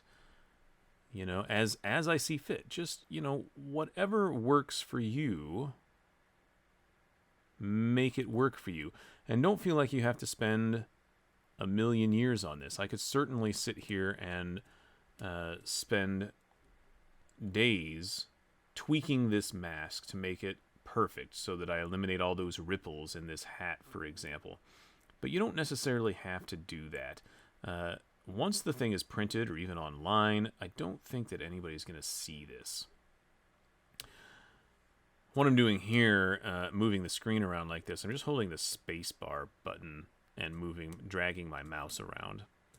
This works with a mouse and not necessarily a trackpad on your keyboard. Now, as you can see down here in the layer mask, I have gone through and gone around each of these hairs to sort of make them stand out, but they look really crispy and unnatural now in comparison with the background. So one of the things that I could certainly do is lower the opacity of my brush down to something like 10%, somewhere in there, and really make the hardness pretty soft. And then using the black as my foreground color, I can just come back in here and just start painting away.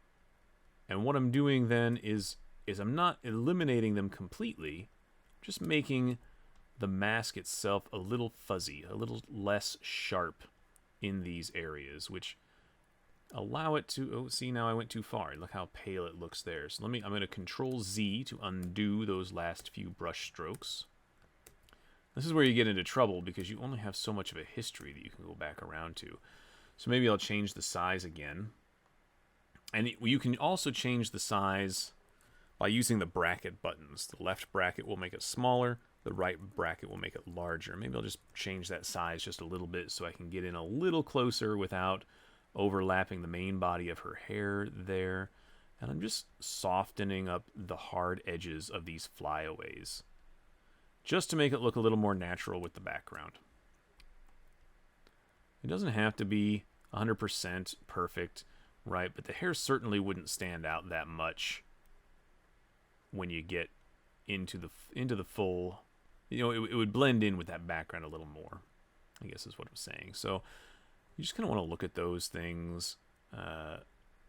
And again, it just depends on how much detail you desire or need for your particular project.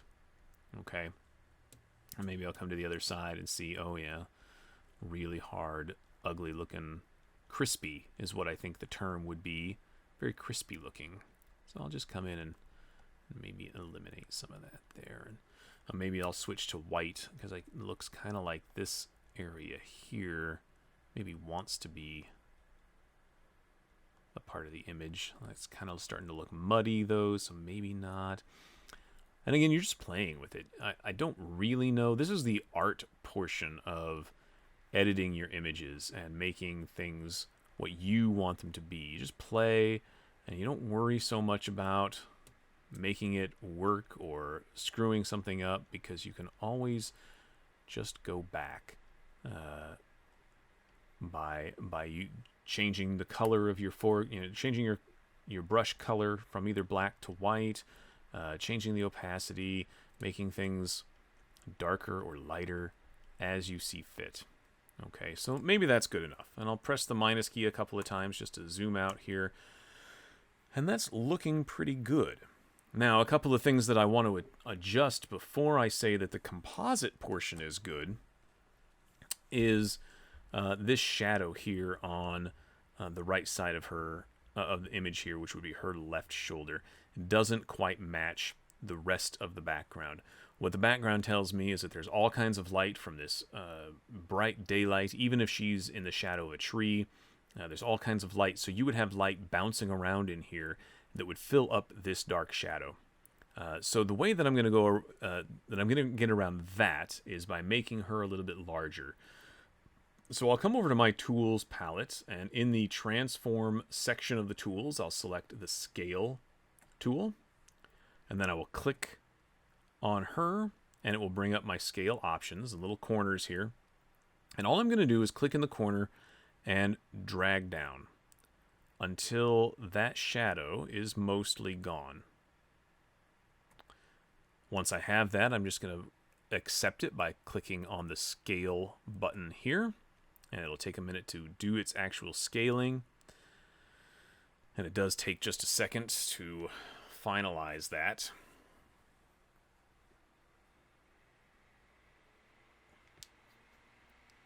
I think we'll play the Jeopardy theme song here as we go along.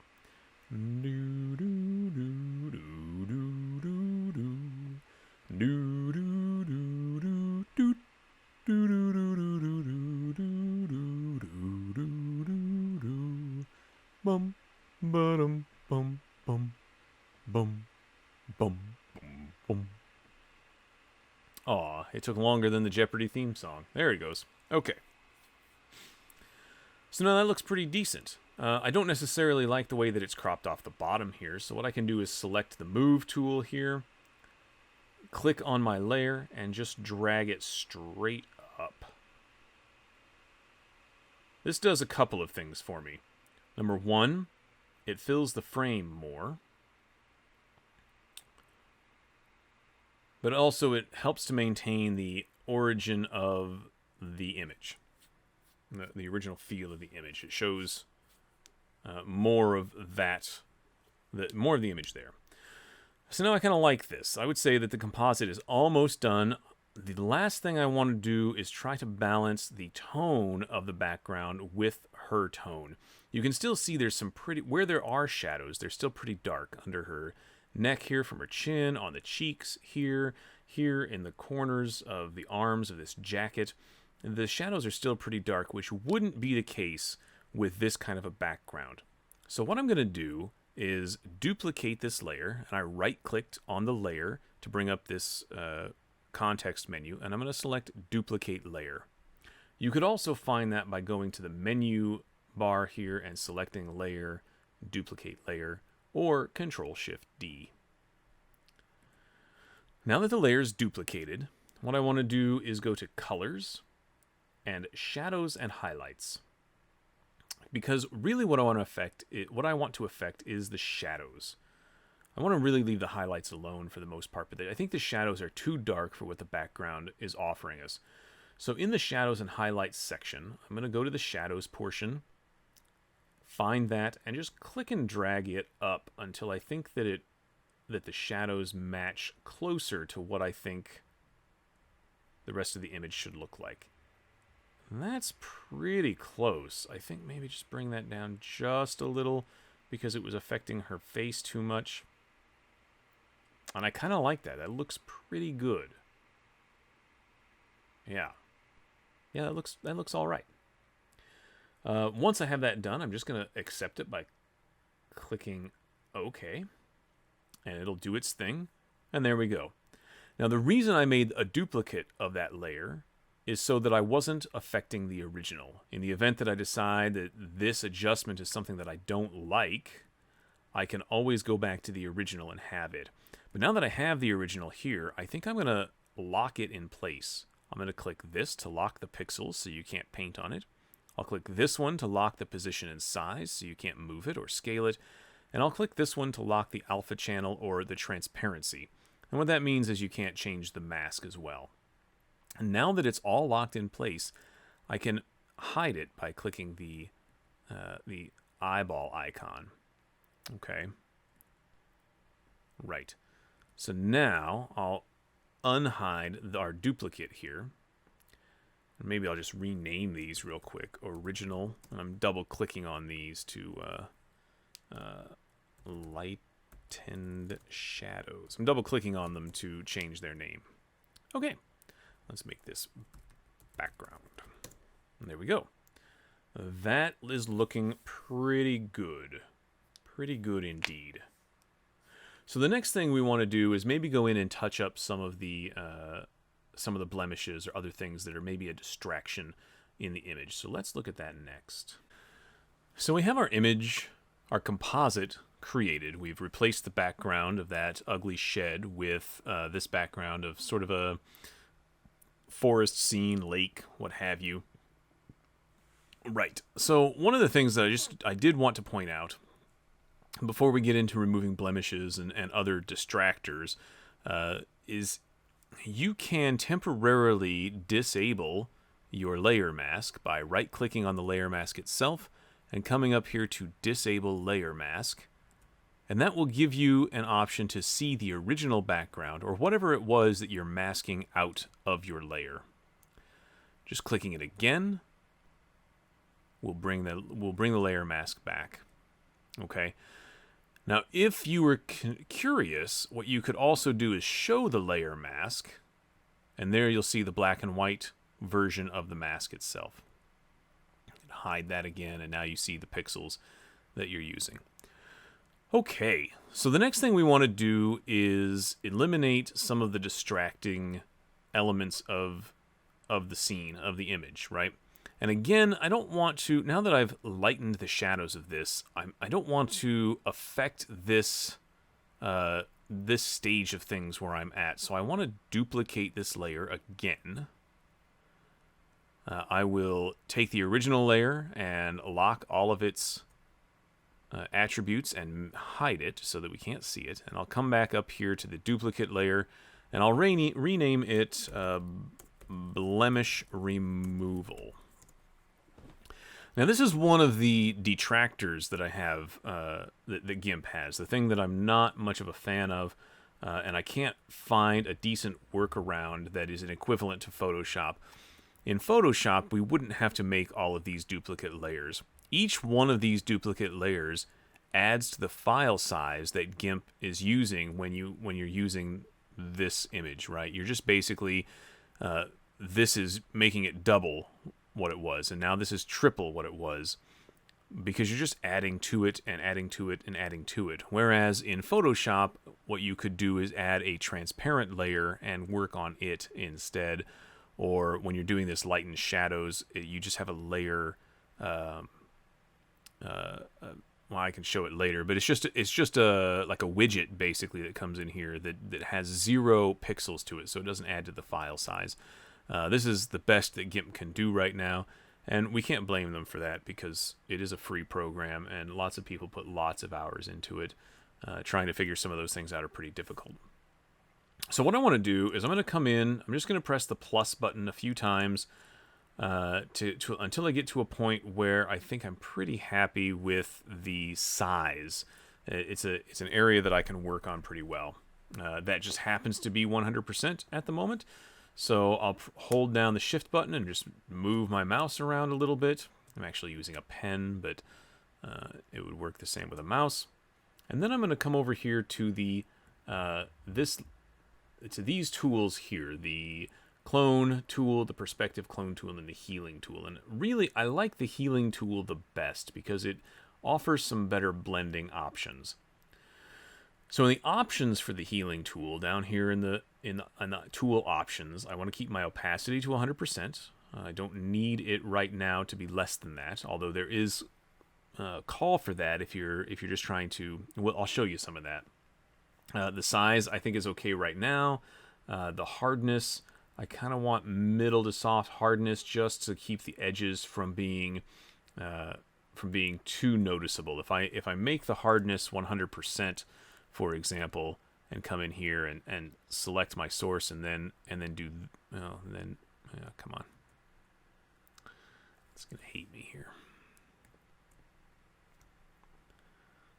Come on, Ryan, select the source. Heal. It's actually not doing too bad. It's not actually doing anything now that I'm sitting here looking at this. Now, why not?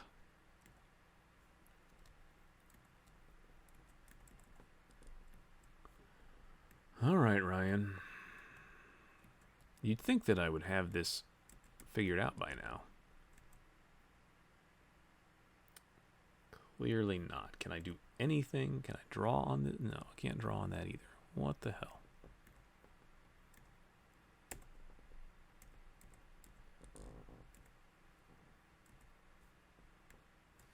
Alright, so I've been having this problem lately where only the alpha channel is selected. I don't remember being on that, but maybe I was. Okay, so I have the visible pixels selected.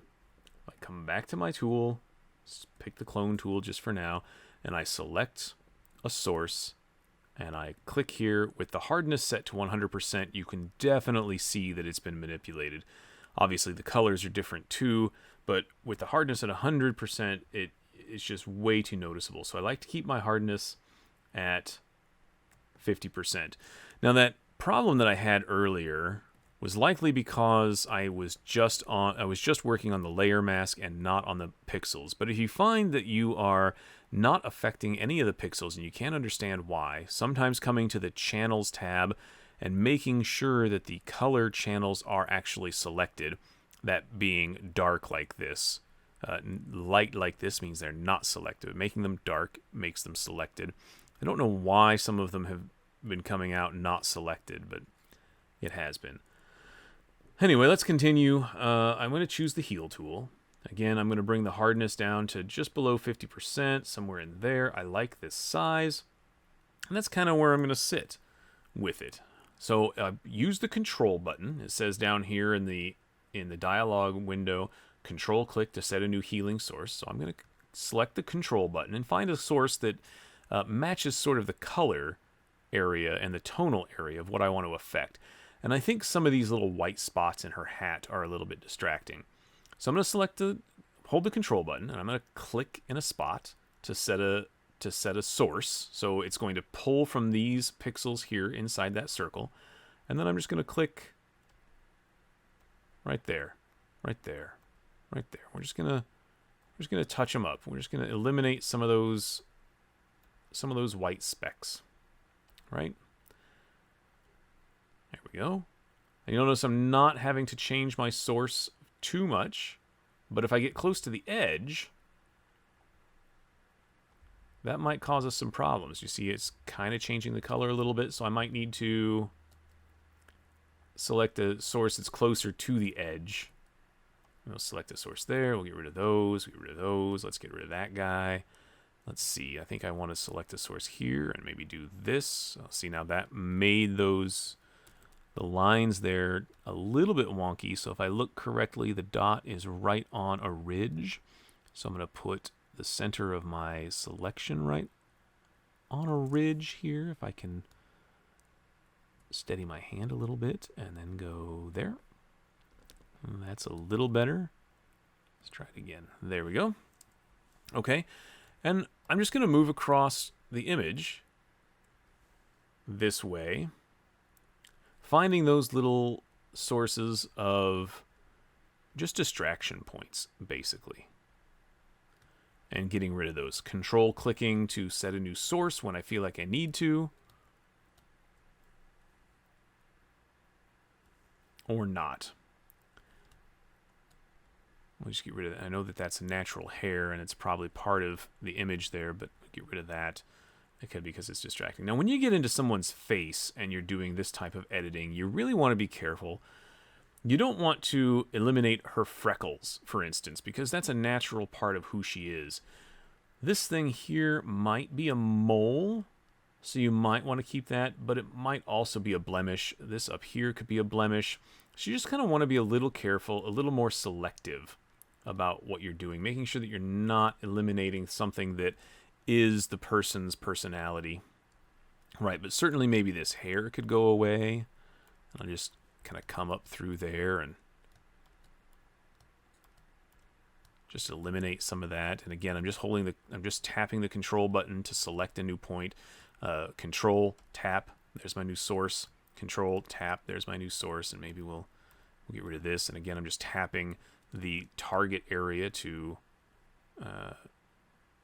hold something. So like this little thing here that could be a pimple or it could be a mole, and I'm not certain. I don't necessarily want to get rid of it 100% because it may be part of who she is, but it still is a little distracting. So maybe I want to bring it down a little bit. And that would be a point of when you want to bring your brush tool, the healing brush tool, down in opacity. Maybe let's make it, I don't know, 40-ish percent. And let's select a new source here. Let's just bring the source in right there. And now, as I go over that, just once already, it kind of mutes it a little bit. You still have the shape of whatever that was, but it's just muted a little bit, right? The same thing with maybe this on her cheek. Like that might be a pimple just forming. Oh, I got rid of it completely. Maybe that works. So maybe just once, right? And it just kind of mutes it a little bit. Things like that. I mean, maybe this one here could be just a pimple starting to form, but we'll just mute that down a little bit. We're not getting rid of it completely.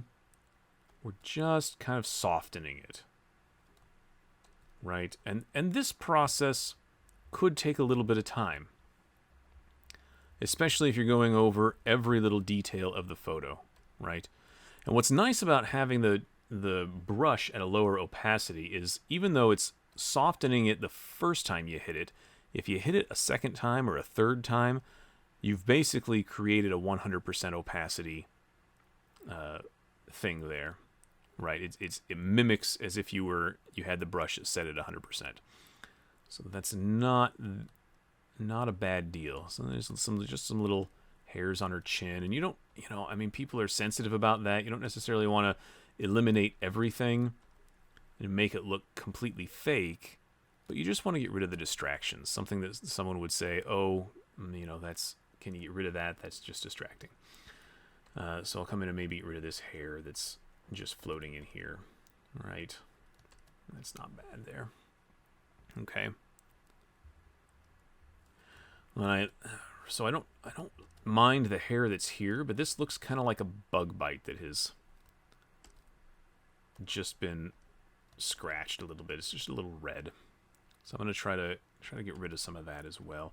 And I don't know if you can see this on the screen, but as I work this area, because my brush is so soft, I'm starting to affect the texture of her neck here, right? Can you see how this is looking way smoother than it looks over here? And that's an instance where maybe you want to bring in the clone tool instead of the healing tool and maybe bring the hardness up just a little bit.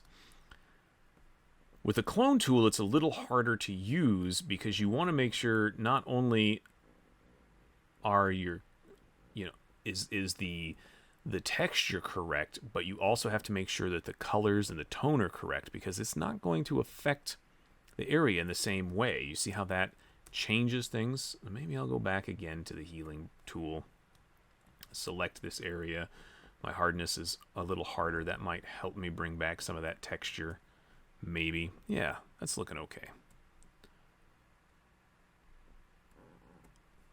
Okay. And so this is the next step that I would use, especially in a portrait, but also in a landscape. I might go in and look for areas where, maybe there's some flowers or some litter, something that's occupying the space and detracting the eye, or distracting the eye, detracting from the image, something along those lines. Now that I have that done, I can come back over here and see that, oh, well, maybe my mask needs to be adjusted again, so I could still come in and adjust some of those crispy edges there.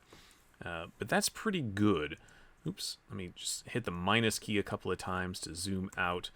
And now I think it's looking a little better. I want to look at this maybe thing on her lip here.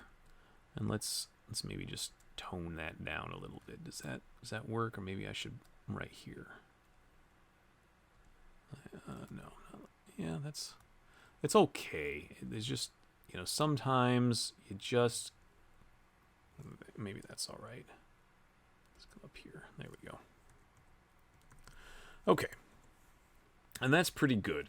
Let's just go in and especially on the hat where all that fuzz was, and clean up some of the skin there. I think that's looking pretty good. I could still sit here and do more of this. As I zoom out and look at the whole picture, these areas here stand out to me as maybe a little distracting. So I'll just hit them real quick with a transparent brush a little bit and then come back out and see how that looks. I think that looks pretty good.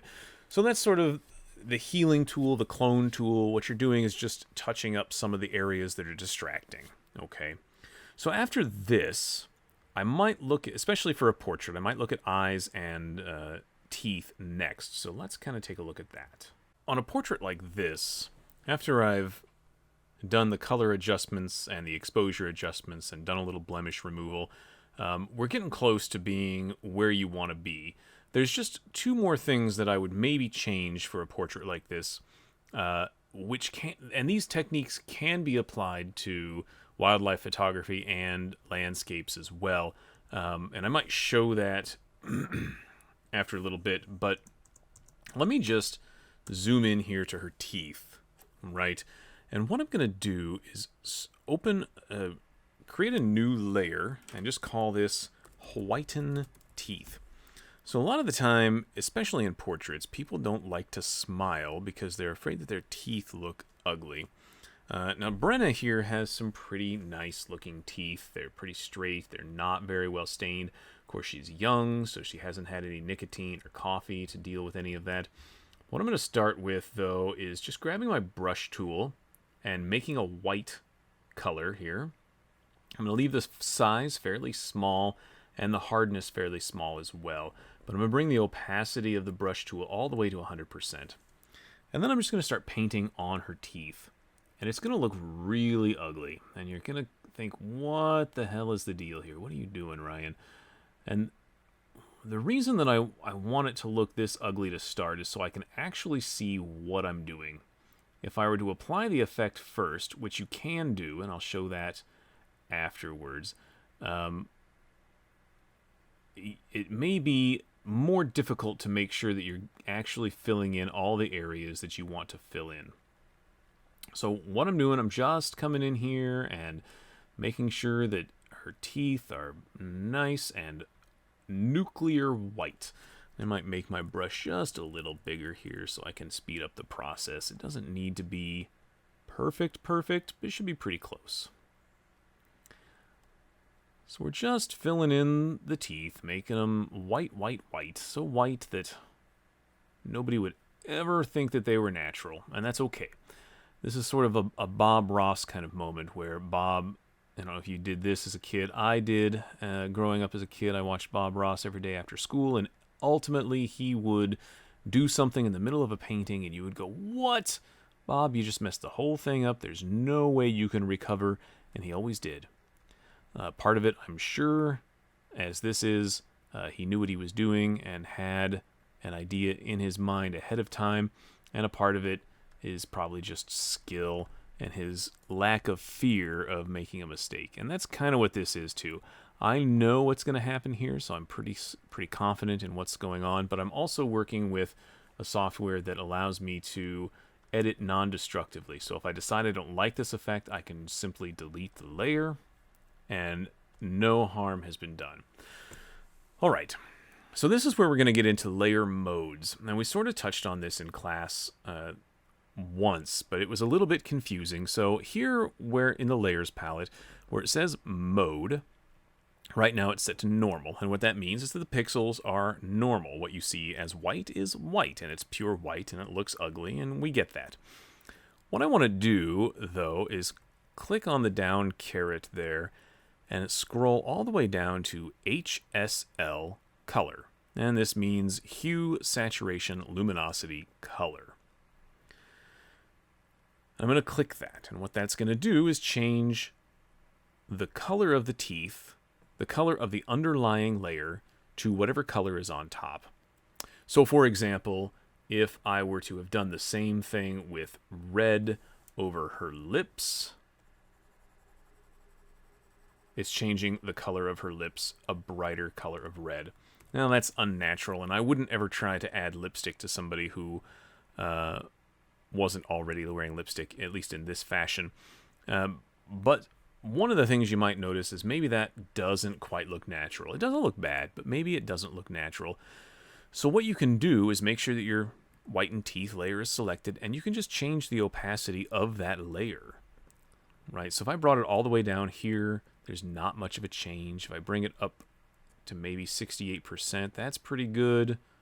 Maybe 72. Yeah, bring it down just a little bit. I want it to look natural while still whitening those teeth. So if I can do a before and after, there's before and there's after. And so it's not a huge difference, but it's subtle enough to make her teeth just a little whiter. And you can play with that, make it look like how you want it to look. And like I said, you can use this technique for a lot of different things. In wildlife photography and nature photography, if you're doing landscapes or something like that. As an example, let me show you with her eyes what you could do eye color, right? And so maybe I'll come in here and pick a weird green. Maybe not weird green, but just a green in general. Something like this, maybe. And with my paintbrush tool, I'll come over here and really just paint in her eyeballs. And I'm not being super careful here. Obviously, I don't want to go into the whites of her eyes or into her eyelids. But if I do, I can always use my layer mask tool to just mask that stuff out, those mistakes that I may have made. So it doesn't have to be perfect. And in fact, I could probably just go over her whole iris there and just do that. So now that I have this here, I want to see what effect that's going to cause. Again, I can go over to my mode option here in my layers palette, and I can come all the way up or down, depending on how you see that, to HSL color, and I'll hit that. And that looks pretty gross, right? It's very unnatural. I'll come in here and just fill in some of this area here again. Okay. But, like I said, we can move this opacity down. And this time I think it's going to have to come down quite a bit. Somewhere maybe, I don't know, 20% or something, right? And that's looking all right. It's definitely changing the color of her eye to being something more green. Okay. And you can play with some of these options. Maybe you want to do this color mode instead, which makes it a little darker. Or maybe you want to just mess with the hue, which doesn't seem to do anything, this particular one. And you'll find that sometimes as you're messing with things that maybe they don't make much of a difference. Like if you changed it to screen, wow, that looks ugly, right? Or dodge, and oh, that's not bad, but it might be just too much, right? So these are things you just want to play with just to get the effect that you're looking for. And you don't have to worry about being super precise, because like I said, you can always get your layer mask out and just clean up the areas that you've gone over. And so especially with colors like this, you can use this technique in landscapes and in nature photography by maybe adjusting the colors of a flower, or working on the night sky, or things like that. And now you can see, once I have the effect in place with the first eye, I can now color on that layer again, and in a different spot of the layer to affect her other eye. And now she's green-eyed instead of blue-eyed. And that doesn't look bad, although it's still maybe just a little bit too much. So I might, looking at it from this distance, might bring that effect down just a little bit. And that looks pretty good. There's really only one other thing I want to do with this image that is something that you can do with any image. This technique can apply to anything that you're really looking to do, and it's a dodge and burn effect. Now, we sort of talked about dodging and burning in class, but let's go through it here a little slower, so maybe it makes a little more sense. So let's call this dodge and burn, this new layer that I'm creating, and I'm going to create it as transparent and say OK. Now I'll go to my channels tab again and make sure that all my channels are selected. That's good. Now what I want to do is go to my bucket fill tool, and I'm going to select a color that is 50% gray, pretty much right in the middle. 50%. So what we're going to do, I'm just going to fill the whole selection, fill the whole thing with this gray color. Here we go.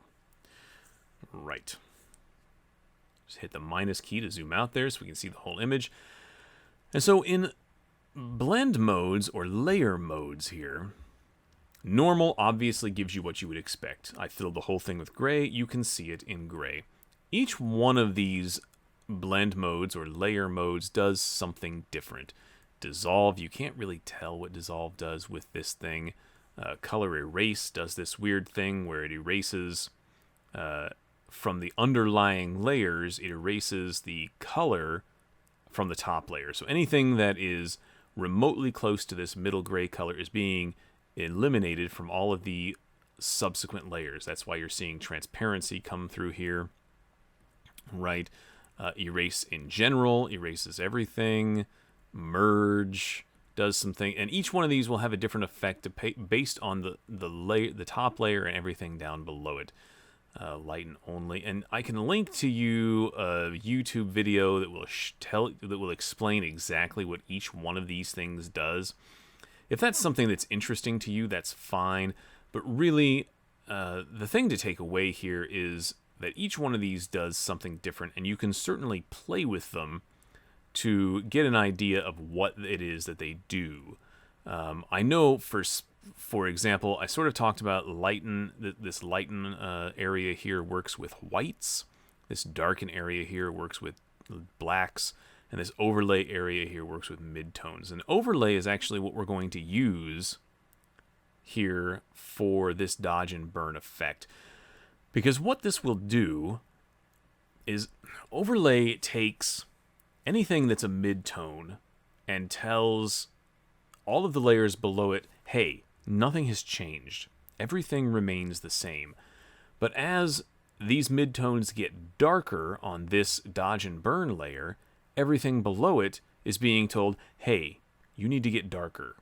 And as this dodge and burn layer here gets lighter, everything below it is being told, hey, you need to get lighter. So let me just show that as a visual example. I'm going to press let me put my move tool here and select the canvas. I'm going to press the plus tool a couple of times just to zoom in. Then I'll hold my space bar and move my mouse around so I'm getting right into her eyes. just like this. Nice and big. Now I'm going to take my brush tool, and I'm going to set my colors to default. And really what I want is the white color first, because I want to lighten up the white parts of her eyes. I don't want this effect to be really noticeable, so I'm going to bring the transparency of, or the opacity of this brush down to about 10%. I might make the size a little bit smaller if I can. There we go, something like that. I'm going to leave the hardness fairly soft. Now, with my dodge and burn layer selected, and I'm in the overlay layer mode, I'm just going to come in here to the white part of her eye and start painting. Just a single... I've just clicked the button once, and I'm just drawing on there, just like that. That lightens that up a little bit. And I'll do the same thing over here with this side of her eye. And I'm not too worried about going over the eyelid a little bit or into the iris of her eye. That's okay. Because my opacity is so low, at about 10%, if I decide I want to make that a little brighter, I can certainly go over it a second time. And it will lighten it up a little more.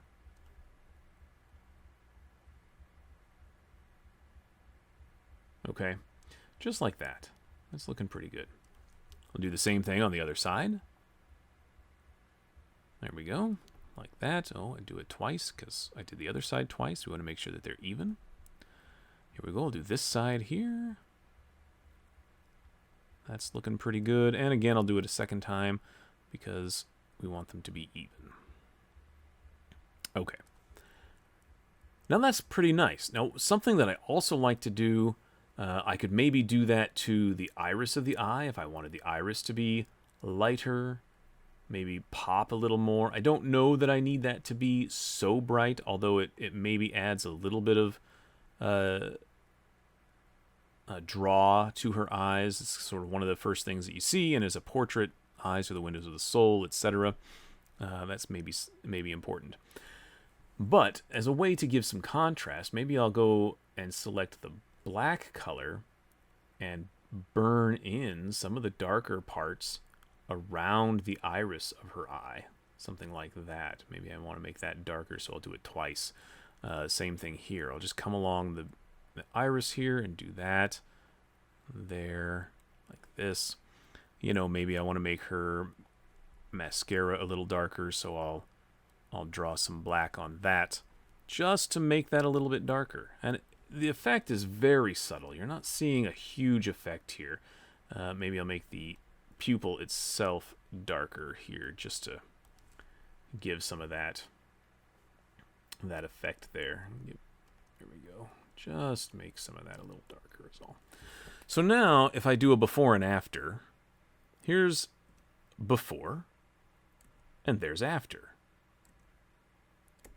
And it just enhances the eyes just a little bit. Now I can zoom out so that we can see the overall, and immediately I say to myself, I'm drawn instantly to her eyes, and mostly probably because it looks a little fake. So again, I can bring the opacity of that down and just soften the effect overall.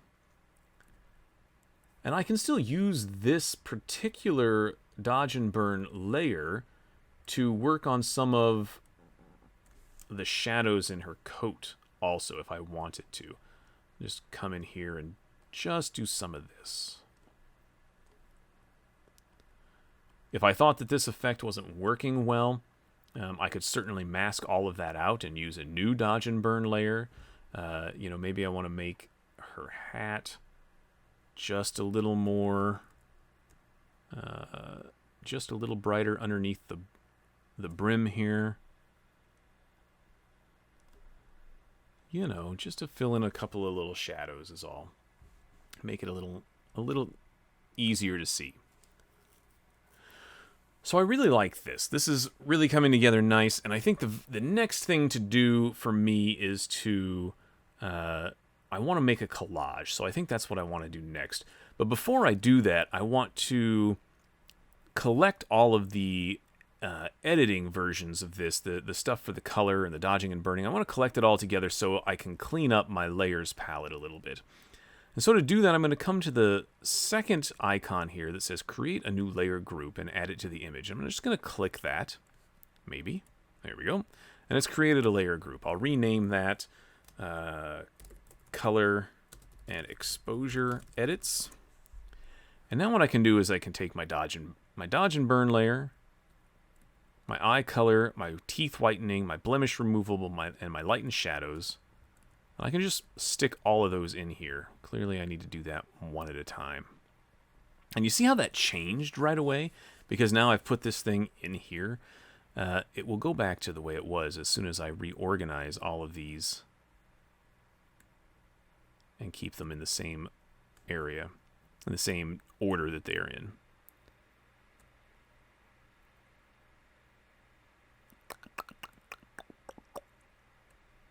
There we go. Just like that. And you'll also notice that this layer is the one that we're actually actively working with. This layer is turned off, and by turning it on, it barely affects anything. It just adds a little bit to her hair is all. And the same thing with this layer, turning it on. If I turn all three of them on, you just get a little adding to the hair, and that's because the opacity in the layer mask that we created, the transparency we made to let that hair blend into the background a little more, is just being added to as we turn those layers on. So having those layers off is perfectly fine for now. Now I can collapse this, and we can move on to creating a collage next. So we want to make a collage next. One of the things that I think with a collage is important is to make sure that you're filling in potential dead spaces or negative spaces without interfering with the main part of the image. And so earlier in this demonstration, I moved, when we resized Brenna, the cutout Brenna here, to eliminate some ugly unwanted shadow on the right hand side. And then I moved her whole picture up so that it filled the frame. And now I've realized I don't know that that's going to work for the collage I have in mind. So I want to see if there's something that I can do to create the negative space I want for the images in the collage without destroying what I've got. Now, one of the difficult parts here is what happens if I move this part of Brenna down, this whole series of layers here. If I move it around and I don't move this, how am I ever going to get this one lined back up with this one in the event that I need to have them together, right? So what I can do is actually this right next to the eyeball, just to the right of the eyeball here, is a little button that's empty right now, but I can click that and it creates this weird shape. That is a weird shape. What that is a chain. 1.5 links of a chain. If I come down to this layer then and select that again, and I have that same link. Now, these two are linked together. You'll notice that, well, I better make sure that that's not the case on these ones too. So, you'll notice that this layer and this layer are still locked. I need to unlock the position, the move part of these layers in order to be able to move them around. But what happens now is if I just grab one of these, let's just grab this thing, select my move tool, and start moving it around like this. Oh, where did it go? Just going to undo that real quick. Looks like I need to link all of these together, or we're going to have problems. So I'm just going to link everything together. Now I should be able to let's just grab one of these guys. I should only have to grab one of them. I can just move it. And now everything moves. And I don't know if you can tell in the little thumbnails over here in the layers palette how everything is moving with the image that I'm moving. It's just all moving together. So now they're all kind of linked together, and I don't have to really worry too much about needing to realign them somehow if I just link them all together like that. Let's see, how do I want... The question really is, what's the best way for me to create some negative space for a collage of a couple of images without detracting from the overall? I could come down, I could bring her down like this, where she was before, and create some negative space in the upper right-hand corner. That's not terrible. Not terrible. If I leave her here, there's some... The negative space would be basically on her chest, and I'm not sure that gives me enough room to play with images without interfering with her face at all. But if I decide, you know, I'm going to cover up that shadow area with some images, it might be okay for me to move her over here like this. And now I can use this whole space here to add a couple of images for a collage. So what I want to do then is I'm going to come down to my Windows Explorer here, and I'm going to select some images. I have 1, 2, 3 images selected here, 2 vertical ones and a horizontal. And I'll just click and drag those right into the canvas that we're working on. And you can see that because I had selected this layer as active, when I loaded these images, it loaded them directly above the layer that I had been working on. And that's the wrong spot for me. So I want to take each of these and put them above the group. And you can notice that there's a line there that's going to put it below that layer. There's a line here that'll put it below the group. Here the group is outlined. That will put it inside the group. And now I'm above the group, and I can drop that there. And I'll do that with the rest of them. Okay.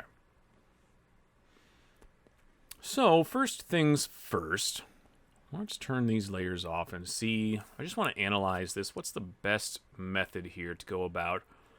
I could maybe do... I have 1 horizontal image and 2 vertical images. You know, I could maybe do something like a V shape with a just the horizontal at the bottom, or I could maybe... I just want to play with this a little bit and see. I think what I want to do is start with the horizontal image because it's the one that is maybe the most... it's the most opposite of of the base image, because the base image is vertical. This one's horizontal. I think I want to start with it. So all I'm going to do, I'm going to start just by resizing it. So I'll come over to my my transform tools, and this time I'm going to use the unified transform tool. This allows for every type of adjustment I could want. Scaling, keystoning, or something like that. This is like a perspective thing. Rotating. All of those things. So I'm just going to start... number one, I need to make it smaller. That's the first thing. So I'm just going to scale it down a little bit. And I think maybe something like this. That might be a little bit... I might end up only being able to use two photographs here instead of 3. And that, you know, that's okay. You got to use what you can use. So maybe I'm going to do this and maybe just put that guy there. I don't want it so small that you can't see it, or that it doesn't make sense. So I might not be able to utilize all 3 of those photos. So for now, I'm just going to make it small like that. And I'll accept that transform. And then I think I'm going to hit the plus button a couple of times. And hold down my space bar. Oh, maybe hold down my space bar.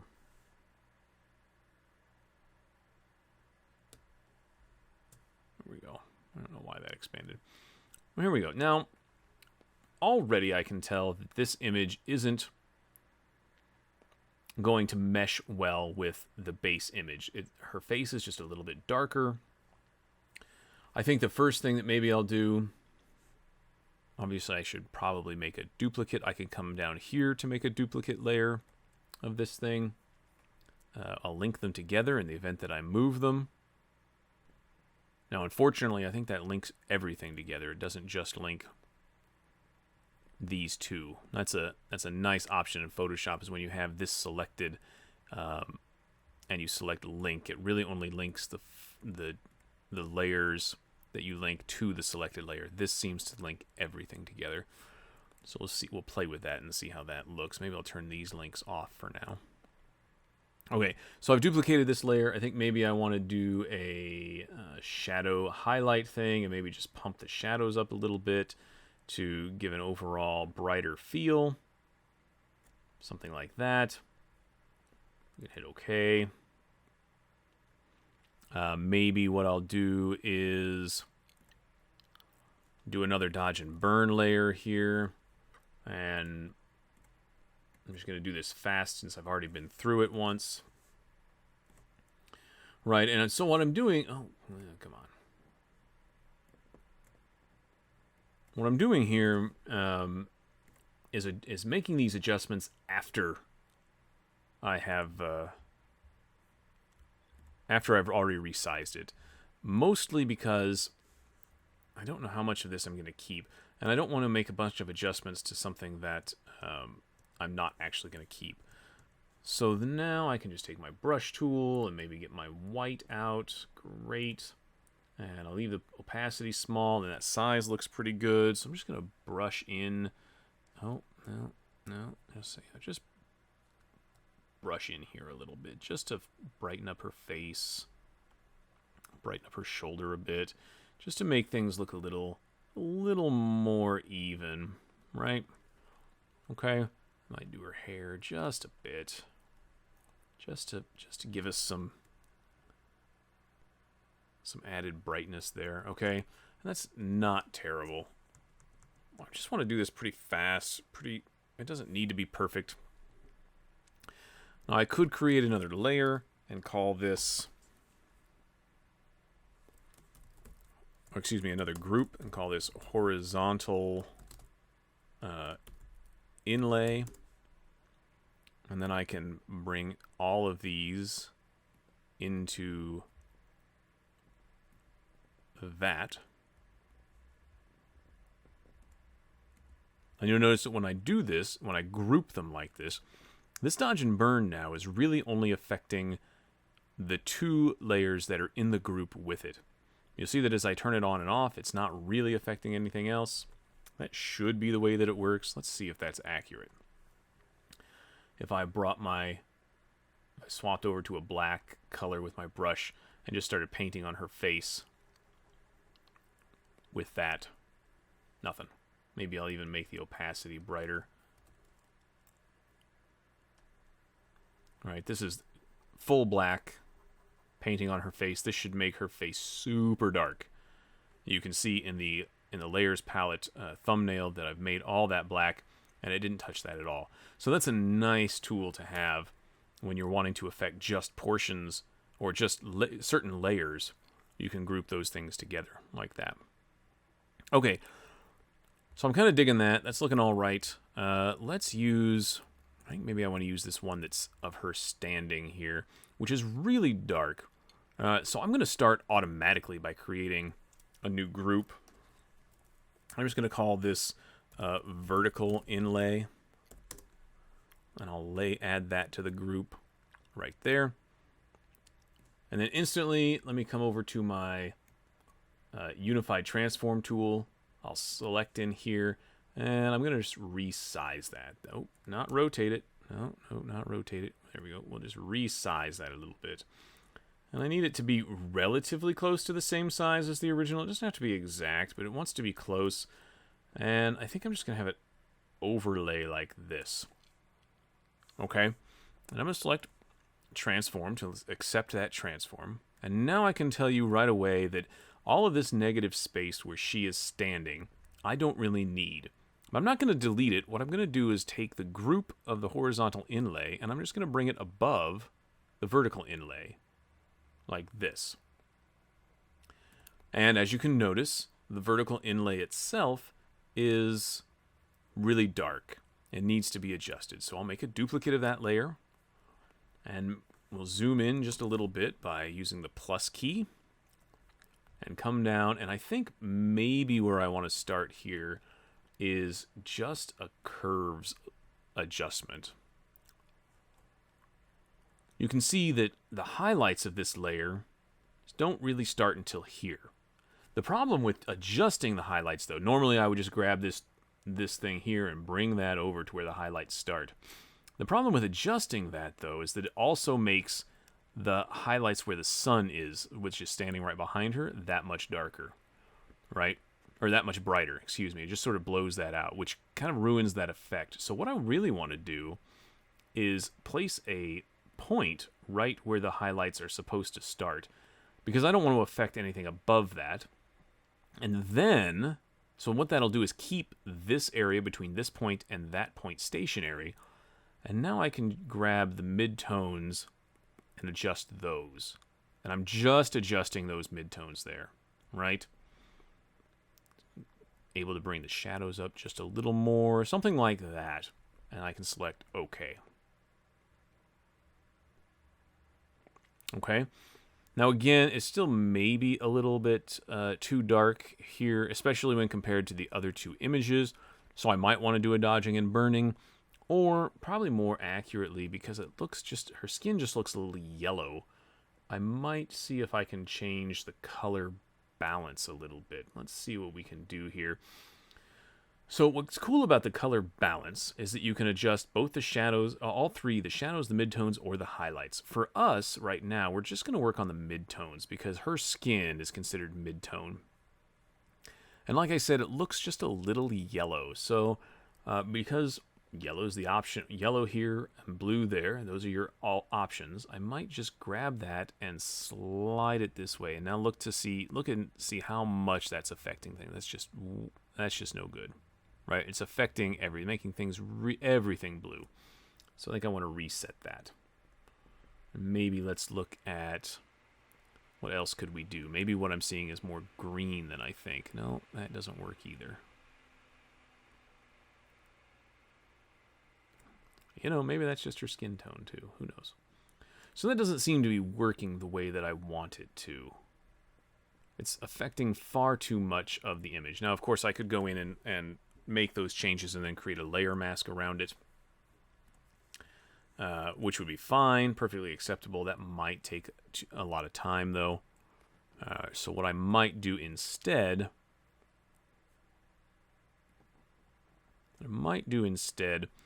is do a type of a dodge and burn just for this as well.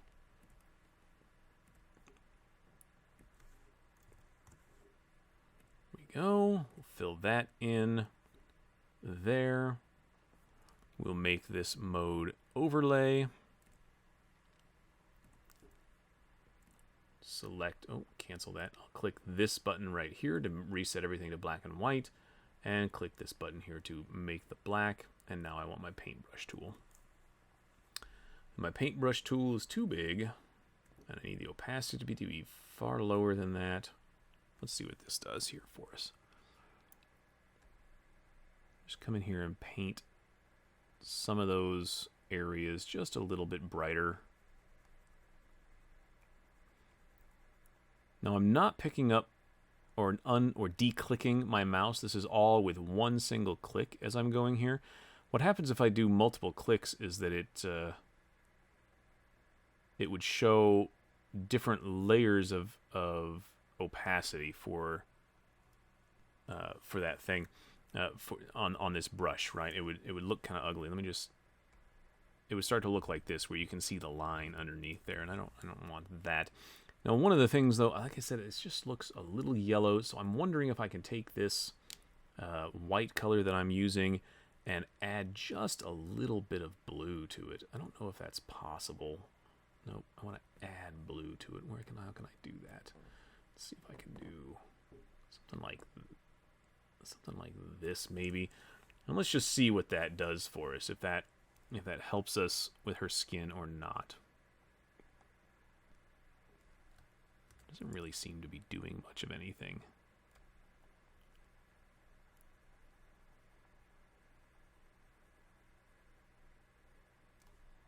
Maybe a little bit. Maybe just a little. We're just losing some of that And you know, honestly, this yellow that I'm seeing in her skin might just simply be part of the tan from summer. It's very plausible. I don't know, but that kind of looks good. Okay. That is not bad. We just need to make it a little more artsy, and then I think it'll look good. So let's try that next. So while I like what I have here, I want to not only make it look a little more artistic, but I want the images that I've selected as part of the collage to be a part of the whole, but also be separated from. I want them to feel like they're cohesive and yet not something that's causing distraction. So what I'm going to do, I want to start with, oh, come on. Let me zoom in here to these things. That was a good sound, I'm sure, me clicking my tongue like that. And the first thing that I want to do is select let's select the vertical inlay.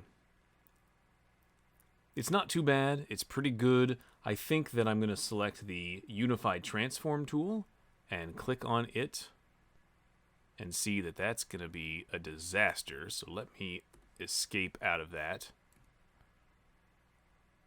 Why is it a disaster? Because when I used the Uniform Transform tool here, it... let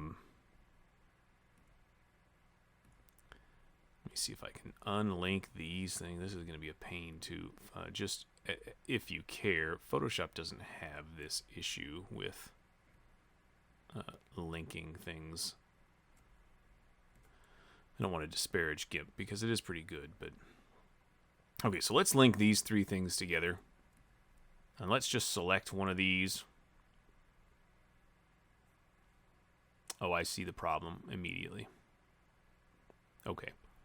Never mind. Never mind what I was saying. I was thinking that...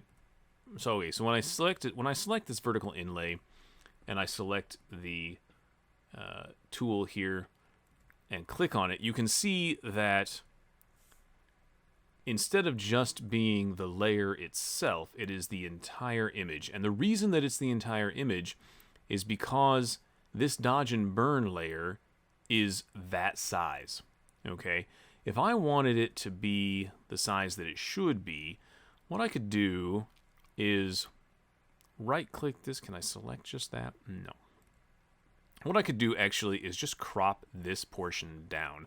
So if I select the dodge and burn layer, go to my crop tool, make sure that current layer only is selected, and then I'm just going to crop the part that I dodged and burned, which is about right here. I'll say, yep, that looks pretty good.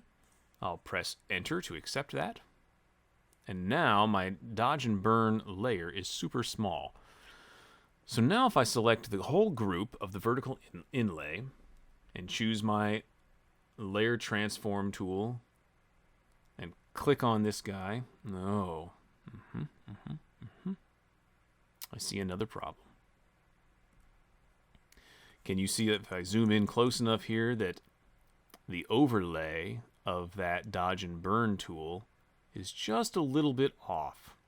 So I'm going to Control Z to undo that. We come down here just like this. I'll select my crop tool again, select the layer that I want to crop, and now I'm going to actually crop to the whole layer itself. I come all the way over here and come all the way down here.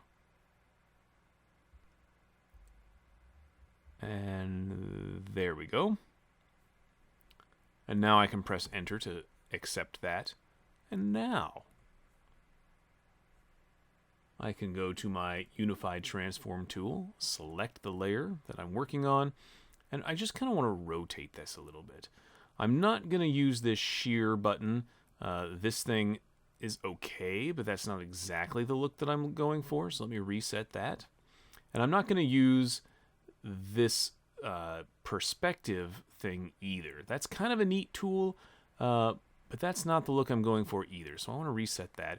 Really what I want to do is just rotate that. And how to do that is I come to this corner and I come outside of the corner until the the icon next to the plus crosshairs there turns into something that looks like one image being rotated from another.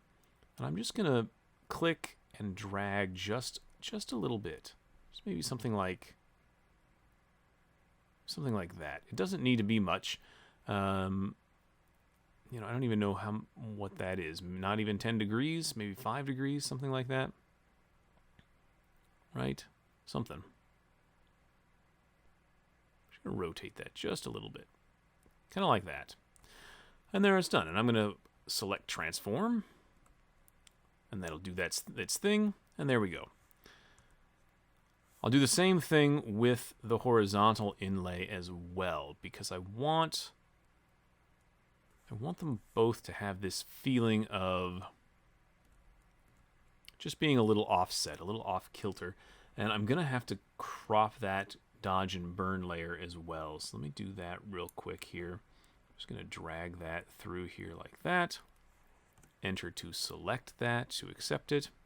I'll click this guy, hit the Unified Transform tool, click on the layer, and now I'm just going to, I think maybe if I rotate it the opposite direction, something like that maybe. And again, this is subjective. This is whatever you want to help make your image look good, look the way you want it to look. So I think that looks pretty good, but now I'm not entirely certain I'm in love with the way that they overlay with each other, so I think I'm going to do maybe something like that. Maybe I'll bring... Oh, see, now I didn't have all of those linked together. See how that works? I'm going to grab this guy. And again, just a quick Control-Z to undo will take care of that. Here we go. Let's try that. Now, see, that's going to link all of those together because I didn't unlink these first. All right, now let's try that again. Maybe do something like this here, right? Now it is possible, now that I'm to this stage, that I could maybe add this other image in here, maybe. I'm not certain that I'm gonna like it, but I'm gonna try it and just see what happens. You know, it's such a nice close-up of her. I'll just bring this down here, something like there, maybe. And I could try to rotate that as well. Oops. You know, do I want to rotate it that way, just so that it's something like that, maybe?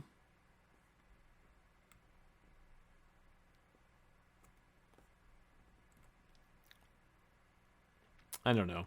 I can't tell. It kind of looks a little cluttered, so I think I'm going to leave it just with those two. Maybe I can put the text that I wanted to use in this space instead and sort of bring all of that together. So I'm just going to bring that back to the... I'm just going to bring that to the bottom and sort of hide it there. Okay, so I have these two images inlaid here, and I've got them rotated so they're not exactly perfectly aligned with the borders. It's not, you know, it's kind of... let me unlink all these things just because. Make sure that I'm on top of the world there.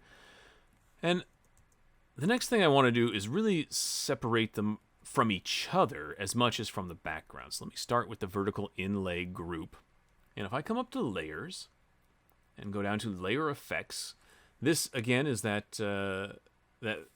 plugin that we installed at the very beginning, and I'll come all the way down to stroke. So automatically, stroke does not offer a preview, but I want it to. So I'm going to click the preview button, and now I can see, hey, there is a red line all the way around the stroke there. Or all the way around the layer. Oops. So what does that look like, I guess, in terms of... Come on, right? In terms of this image, if I zoom in to where that stroke is and come back to the dialog box here for that stroke, we can make this much bigger in size, right? And you can see that the stroke is 50% on the outside and 50% on the inside. And that's indicated here with this 50, the position 50. This is 0 is on the inside, and 100 is on the outside. So for example, if we switch that to 100, maybe. Nope, doesn't like it. It's going to make a border all the way along the outside of the image. So when it hits the corners, it's going to have this rounded feel to it. Whereas on the other side, and this is up to you, but when I do a stroke for this type of thing, I like, oh, not opacity, apologies. I like the position to be on the inside, so it gives it a nice, crisp, hard border. And it uses the border of the image for this stroke. Okay. Let me come back over here and we'll just back out of this just a little bit. Now again, it's up to you the type of stroke that you want. How wide do you want it? What's the size? I kind of like this size. It might be a little thick for me, so maybe we'll come down to 17 pixels. I like it positioned on the inside so it has those hard edges. The blend mode is normal, the opacity 100%. The color, though, here, I think I'm just going to go with a straight white.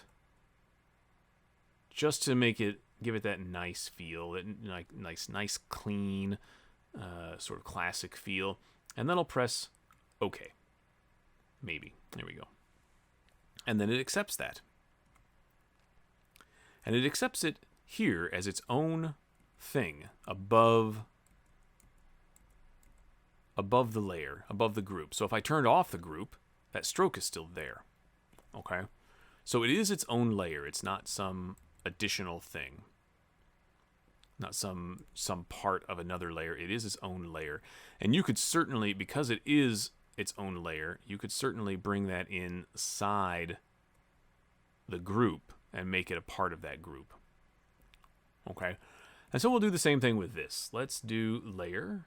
We'll make sure that we have the group selected. Let's do layer, layer effects, stroke. Now the settings are the same that we've used before. It's 17, position 0, blend mode normal, opacity 100%, color white. I could press the preview button so we can see what it looks like. That looks pretty good. And I'll press OK. And there it is. And it's made its own, again, layer here. And what we can do is bring that in and just drop it right there. So it's all part of the group. Now, one of the other things that we can do here is let's separate it a little bit more. Let's give it a little bit of depth. Let's take the vertical inlay and let's again go to layer effects, and let's do a drop shadow. And drop shadow might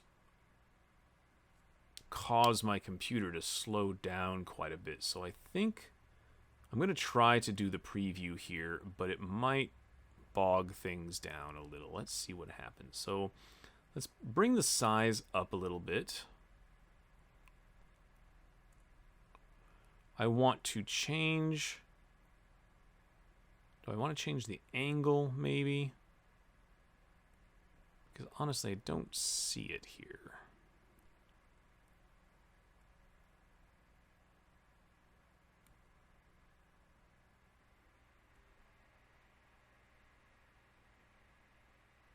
Let's maybe change this, increase the spread maybe just a bit. So the size obviously is the size of the shadow you're creating, and what it's supposed to be doing is creating a shadow underneath that that image there, that part of that collage.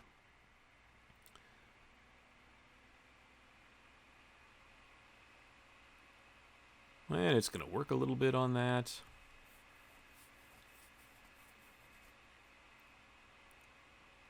And that might take some time. Let's maybe increase the distance here.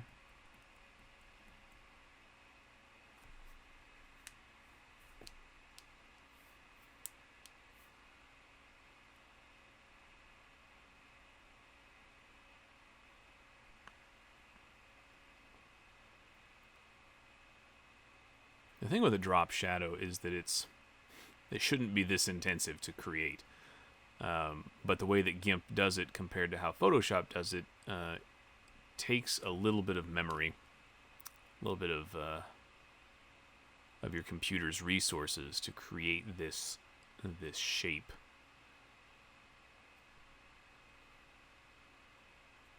And you don't have to do these things, right? Like this kind of thing is not a mandatory. It's just an effect that it's just a tool that you want to be aware of, because it is sometimes a nice tool to use. You don't want to overuse it, right? The drop shadow becomes an overused thing quite regularly, but at times it can certainly it can certainly be something really nice to use. So this is taking some time.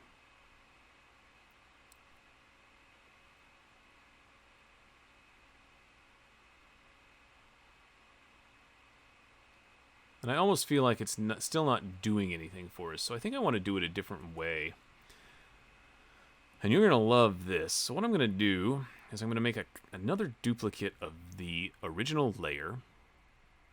Let's duplicate that. And I'm actually going to bring this duplicate outside of the group for a minute.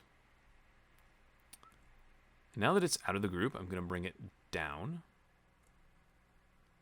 below. And I'm going to turn kind of everything else off for a second, just so I can see just this little bit of the layer. So here, what I want to do, I need to make a selection of the layer, because I don't think that I can just fill just this. Oh, I can. Well, that's not exactly right, though, is it? Let's see, fill. Can I maybe just fill that? No, that's going to take forever too. So I'm just going to make a selection. It's fine. Not a big deal.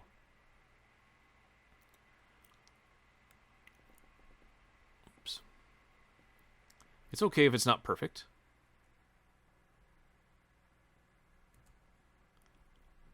In fact, let me start over. So if I click at the top of the corner here, and then click down here at this corner, and click at that corner, and click here at this corner, and click there at that corner. Now I've made this selection, and I can choose my fill tool and fill the whole selection. And now I'm going to fill that whole thing with black. And then I'll go up to the select and select none, so that my selection is no longer active. Let me turn my vertical inlay off, and let me turn on the background here so we can see all the rest of this stuff. So now with we're going to rename this drop shadow. What I'm going to do is select the move tool and bring it down. Oops. Did I have the right thing selected here? Come on. Yeah. Bring that down like... No. Why is it... It shouldn't be moving. It's somehow it's moving the dodge and burn layer instead of the drop shadow layer. I'm not entirely certain why that is. And nothing else is linked to it, so it's not like it's problem solving 101 here. We just want to move that. And somehow it's moving the dodge and burn layer instead. Why is that?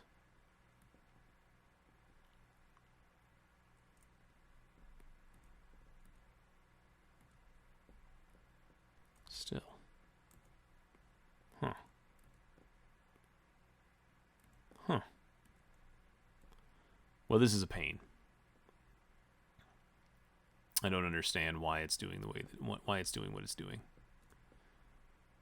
Nothing is linked together. I should just be able to. Oh, now I get it. It's because it can't see what I'm trying to move. So let's move it above. Here we go. Now we'll just move this. It couldn't see what I was trying to grab, so it thought I was grabbing the first visible thing that my cursor was on, which wasn't correct. It wasn't what it's supposed to be grabbing. So all I'm doing is offsetting this a little bit and trying to offset it about the same. Now what I'll do is come up to the filters panel here, and I'm going to go to blur, and I'm going to do Gaussian blur. And what I want to do is really make this blurry. Right? You kind of really want some blurred edges there, just some darkness. You want it to be soft, and that's pretty good there. About 40 works for what we're going to do. And I'll select OK, and that works pretty well. And then I'm going to change the mode to multiply, which affects only light stuff. It takes anything that's light and makes it dark based on the image that's there. And now I can take that layer and bring it back into the group at the very bottom. And now you have this nice shadow, as if it's floating above everything else, right? And really, what you could do is add a layer mask here if you really wanted to get in depth. And you see how the shadow overlaps into the background there. If you really kind of wanted to give it the effect that the shadow was only, like if these photos were only hanging out above her, directly above her coat or whatever, you could layer mask that shadow so that it doesn't overlap the background. It is only on her coat here. Something like that. Looks pretty good, I think. So this is exactly what that layer effects drop shadow would do for you. The difference being manual was a little faster for us than waiting for the computer to do it itself. And one of the things that you have the option of with letting the computer do it is adjusting the angle where the quote-unquote light comes from. Like we sort of offset it down and to the right a little bit, but you could just adjust that angle to have it offset anywhere. And by using that same angle, those same settings for every piece you're going to drop shadow, that would allow you to have the same effect for every single piece. So as I do this second one, for example, I'm not certain that I'm going to be able to get the same exact angle in. I'm going to try, but I don't know that it will work. I'm going to kind of do this, and it may not be that same thing. So there's definitely a need for that to be automated. It definitely helps for that, but you can certainly do it manually this way as well. So let's go back up to filters here, and now that I'm going to just do the same Gaussian blur, I'm just going to repeat the exact same steps, the exact same filter right there. And now I can drag that below. And there we go. We have it's floating here, and now it's floating over the other photograph too. So if we zoom out here, can I have that effect right there? That looks pretty good. That doesn't look too bad at all. So now I just want to put some text on there, and then I think we'll probably be done. Just a few things left that I want to cover before we call it a day. The next thing we talked about in class was adding text to your photo. And that's really simple. All you need to do is select your text tool. You can, in the options of the text tool, you can select whatever font you want to use. I'm going to try this Hobo Standard Medium. I don't know, it kind of looks fun. So I'll try that. You can change the size to whatever size you need it to be.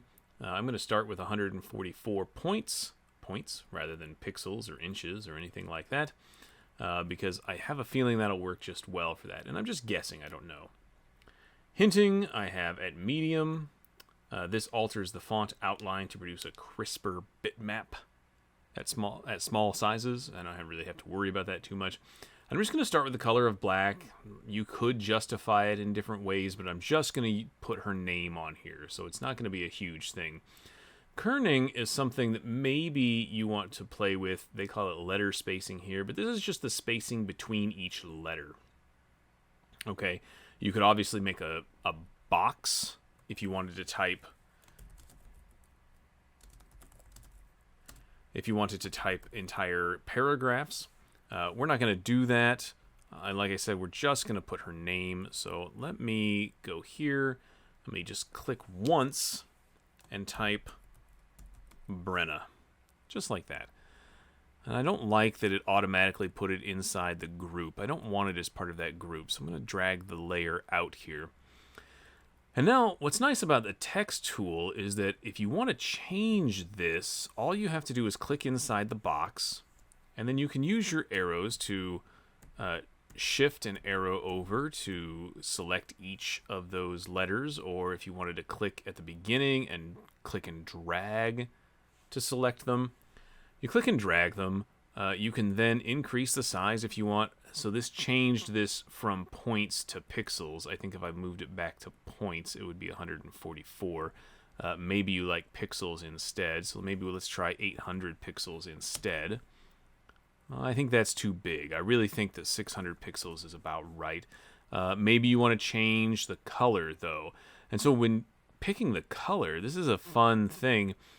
You can choose any color of the rainbow. It's like 16 million colors, right?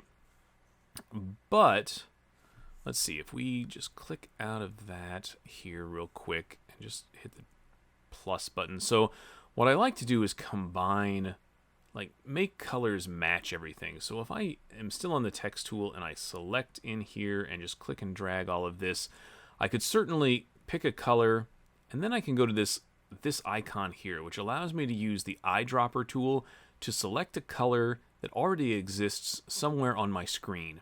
So if I click that, I could maybe make the color this maroon color, for example.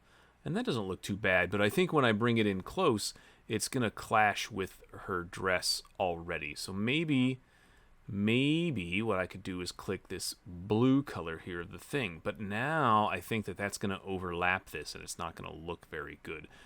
So maybe what I could do is click the green color of her eyes that we just created. And I think that might work okay. Right now where it's at, it looks like it probably will interfere with the grass, but we're going to move it, so I think that's okay. So what I'm going to do then is just move the text down, and I kind of want it to be right in about here.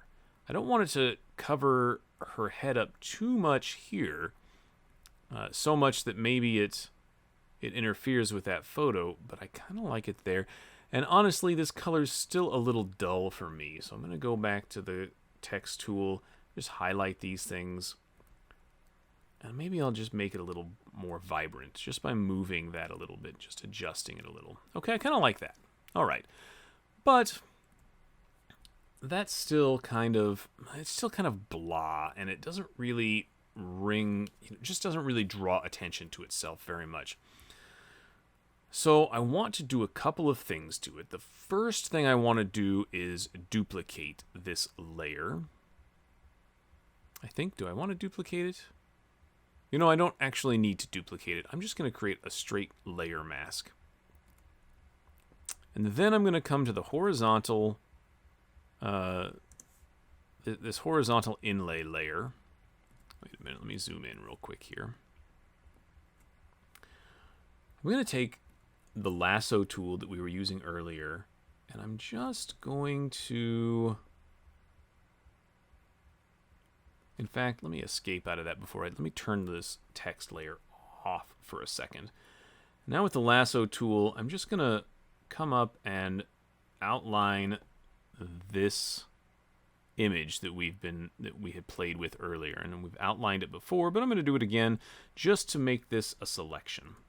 And now that that's selected, I can turn the text layer back on, make sure that I have my layer mask selected, click on the brush tool, make sure it's at 100% opacity.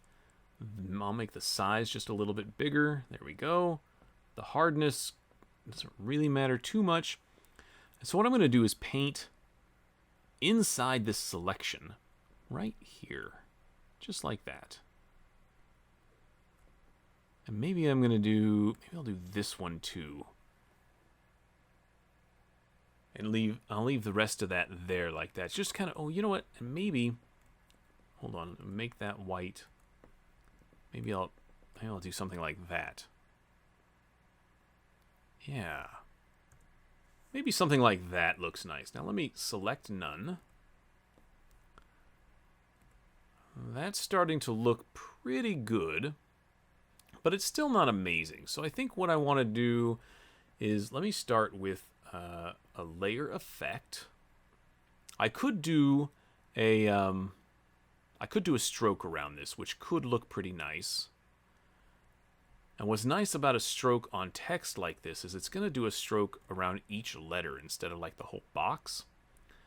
And clearly that's just a little too thick, so we might want to bring that down just a little bit. And I like the white. The white looks nice with that. You do see that it does create a little bit of a weird bit here thanks to the layer mask that we had. So we might need to adjust the layer mask a little bit before we accept that. Let's do this. What I want to, oh, you know, I can't do that. Let's see, what do I want to do? I want to, yeah, I'm going to make the size of the brush a little smaller. I'm really going to increase the hardness because I think it's the hardness that is causing that weirdness here. Then what I'm going to do, I'm going to put my brush right here in this corner. I'm going to click the button. I'm going to push down the shift key.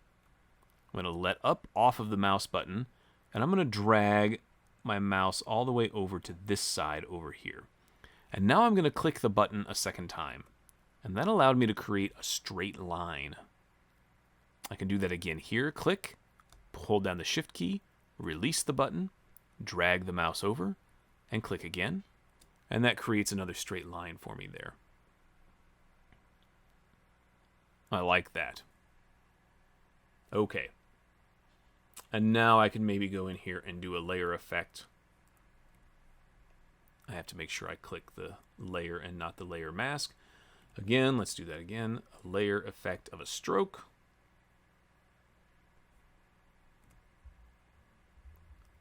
And again, I think that's a little too wide, so let's maybe make it just a little thinner. I think that looks pretty good, actually.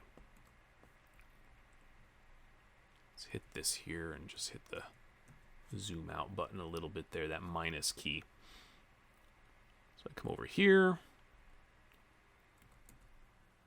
Maybe make it just a skosh bigger. I kind of like that. That looks pretty nice. Now, if I hit OK and accept that, because it creates its own layer, I could turn that on and off and decide if I like it or not. Because I could also come up here to the Layers tool and do a different layer effect called a Bevel and Emboss. And what this does, let's see, I don't want an outer bevel, I don't think. I want an inner bevel. Can I preview this real quick? Let's see how difficult this is gonna. Yeah, see how this kind of gives it this weird rise? Just makes it look like it's something there, right? It's beveled up. I could maybe increase the depth a little bit. Give it some extra oomph there, right? That looks pretty good. And I don't need to, this is what I was talking about with the drop shadow, this angle here. If you leave that angle the same for every one of these effects you use, it really creates a cohesiveness to it. So maybe I'll hit OK there and just select that, and that looks pretty good, right? So here's the bevel and emboss layers. Each one of them have their own deal, a shadow and a highlight. Or there's the stroke that we could do instead, and that's not bad. All right, well, let's do one more. Let's do a layer effect. Let's try that drop shadow one more time. See if we can get anything out of it this time. We'll hit the preview button there and see what it is. So that's not bad. I think, though, if I increase the distance to 10, well, yeah, see, that looks better. And then if I increase the spread to something like this, maybe increase the size just a little bit.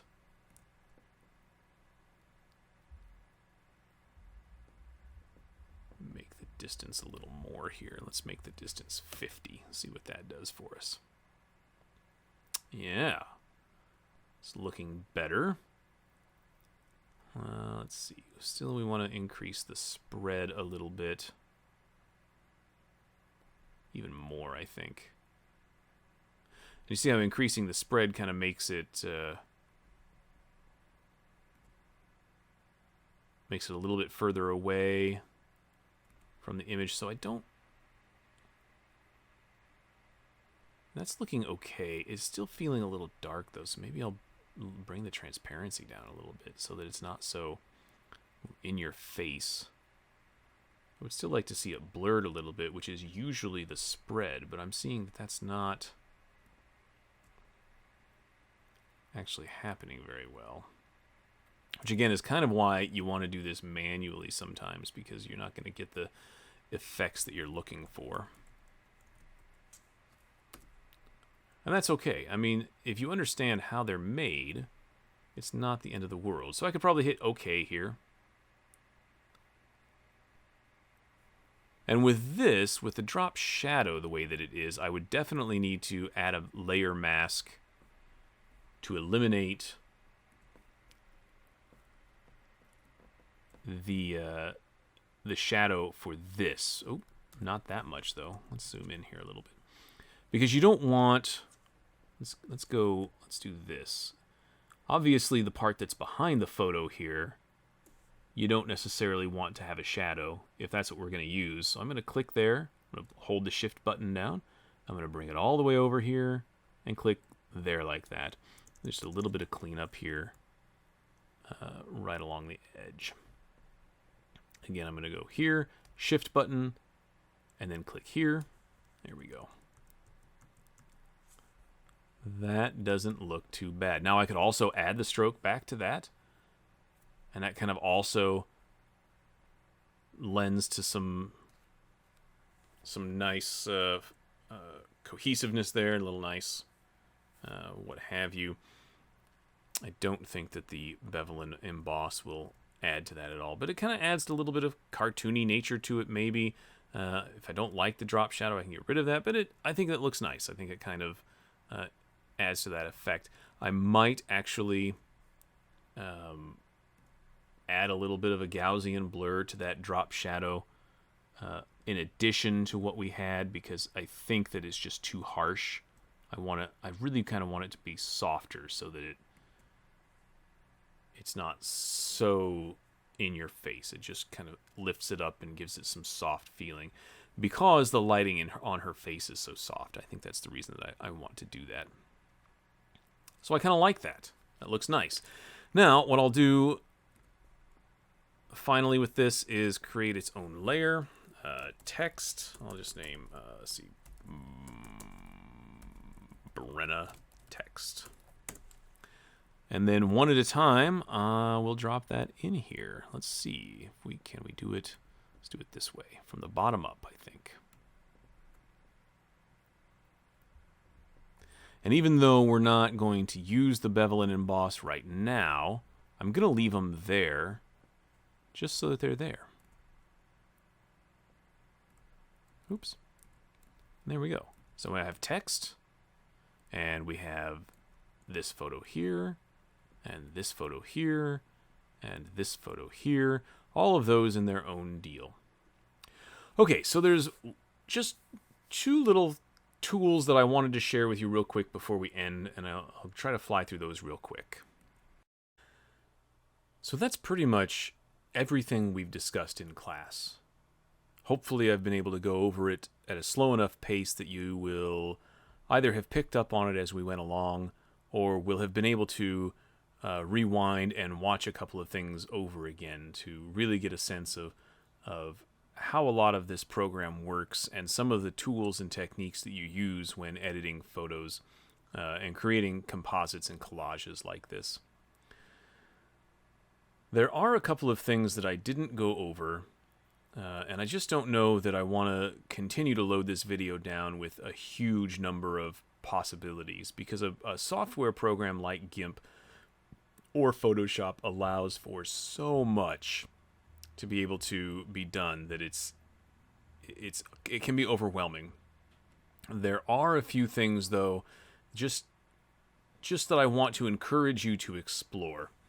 So specifically, let's grab the Brenna text folder here that we have, and let's go up to this filters tool and look at all of these filters, right? There's just so many things, so many options that we have to use here. Now, I'm not going to actually apply any of these. I want to encourage you to go through and look at some of these, see what they do, see if there's something that you can use to help your to help improve your photo, I guess is what I'm saying. Right now, you can see that a lot of them are grayed out. Let's look at this here. The ones at the bottom look fine, but the ones that are up at the top, they're grayed out and can't be used. A part of that is because we're on a group, but more importantly, because the text itself is a different type of layer that won't allow filters to be applied to it. Most filters, that is. But the one filter I kind of want to show you in that session here, or in this area, is this curve bend filter. This might be something you want to play with just to see how it looks. So because this is so memory intensive, I do recommend not turning on automatic preview. I would suggest just previewing it, clicking this button, preview once with every change. But what you do here with something like this is grab the center of this curve, of this line, and just let it curve up a little bit like this, right? And now you can hit preview, and you can see that the text has sort of changed and arched and given it a nice, funny looking shape. Now, clearly, this is something you would want to do before you applied a drop shadow or a stroke to it, or before you created a layer mask that wrapped around specific parts of other features of your composition here. But let's pretend that we had done that already and we made this change, and it created an error. Didn't like the way that couldn't do it that way, probably because of all of the extra stuff that's here. So that's something you want to do well before you do any of that extra stuff. But it's something that's kind of cool and neat and gives you a little bit of a change. And you can certainly apply those effects to other aspects of your photo. For example, if we took the horizontal image here of Brenna and went to the filters, look at all of these things. We could certainly do plenty of different blur types. There's some noise reduction things that we could try. This distortion thing is kind of neat, where you get some lens distortion. I mean, maybe we'll just look at some of that and see what it does. You know, it looks like it's squashing the edges a little bit, giving it a weird, interesting double effect there, or something like this where we're just zooming in on it. Right, so definitely some things to play with, and just play around with them and see what you like. Again, subtle is more powerful than kind of in your face. Okay. Anything else that I really kind of want, lights and shadows, some weird things that you can probably do here. Again, a drop shadow for that thing. Making some sort of lens flare effect, right? That's just oddly what have you. We kind of like that over her shoulder a little bit, and go the other way. If you're going to do something like that, it's good to be subtle. These types of procedural things aren't typically, they kind of end up being a little cheesy if you overuse them, but those are certainly things that you can continue to use. This cartoon thing, that will, I'm sure, take a minute to render out. Again, just play with these and see if there's something that you want to use. Finally, let me just deselect these things here, so we're only stuck with the original image. And that's a good thing too. Let's take a look at the difference here, right? This is the edits that we made. They're very subtle, they're very minor, but they really kind of work. Now, one of the things also, this next tool that I just want to point out to you is something that you would want to use before you started doing any of the rest of the adjustments, right? It's not something that I would recommend using afterwards. It is this warp transform tool, and it can be pretty powerful. There's a lot of options in here in the tools area. Let's move pixels, grow area, shrink area, swirl, erase, smooth warping, etc. Let's just start with the move pixel here. I'll make this brush a little bit smaller. Right, so if I start here and I just start clicking and dragging a little bit, is it going to work for me? Oh, right. I've locked those pixels. See, it gives me a warning. The active layer pixels are locked. So let me unlock those pixels. Here we go. Now, so I just start moving this in a little bit. I can maybe make her nose a little narrower if I wanted to. This works really well for adjusting wide hips, for example, or trying to adjust a waistline. Somebody who might be self-conscious about that in their photos. Now you'll notice that as I do that, it affects all the pixels around it too. So this is something that you really want to use sparingly, right?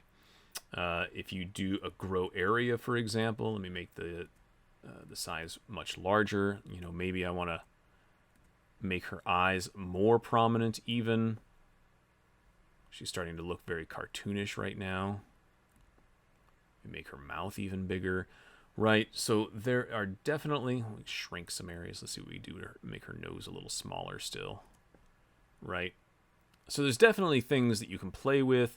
You know, maybe I want to move her chin down a little bit. And when you're using tools like these, small changes, making the strength even less. I kept it that high so you could definitely see the effects, but making the strength less would be nice. You know, it just makes it a little easier, right? But you could certainly grab her cheekbones out and make them a little more pronounced. But you'll see if you get in here now, once you get into zooming into about 100% or so, it really does start to affect the pixels here. You can start to see some stretching, especially right along the nasal area here. So again, just be careful with some of these, but play with them. Don't feel like you can't play around and look at things just to see what they do, and then maybe one day you'll find a use for it. Again, I don't necessarily want to keep any of those, so I'm going to go to the history here and come down.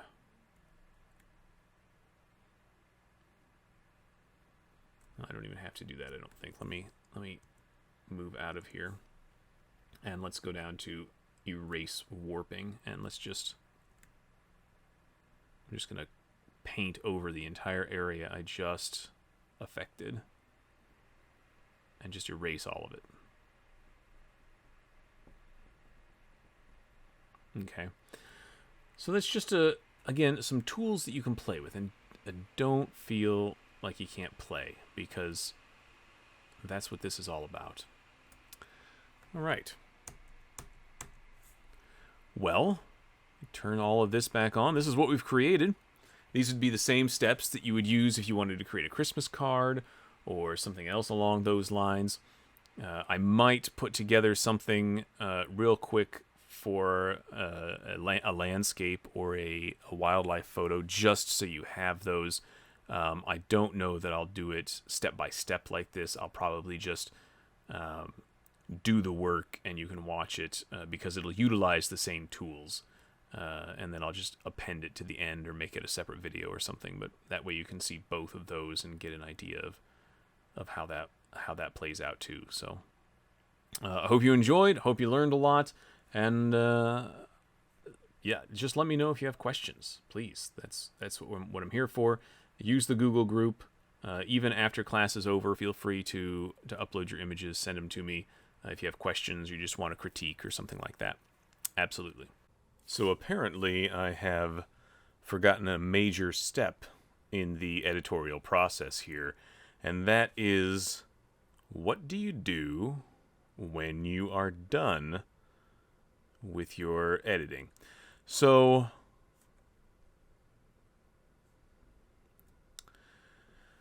there are a couple of things to note here. The first is you can certainly come up to here and come up to your menu and go File and Save, or Save As if you need to save it as something different. But File and Save, or File and Save As, what that does is save a GIMP specific file.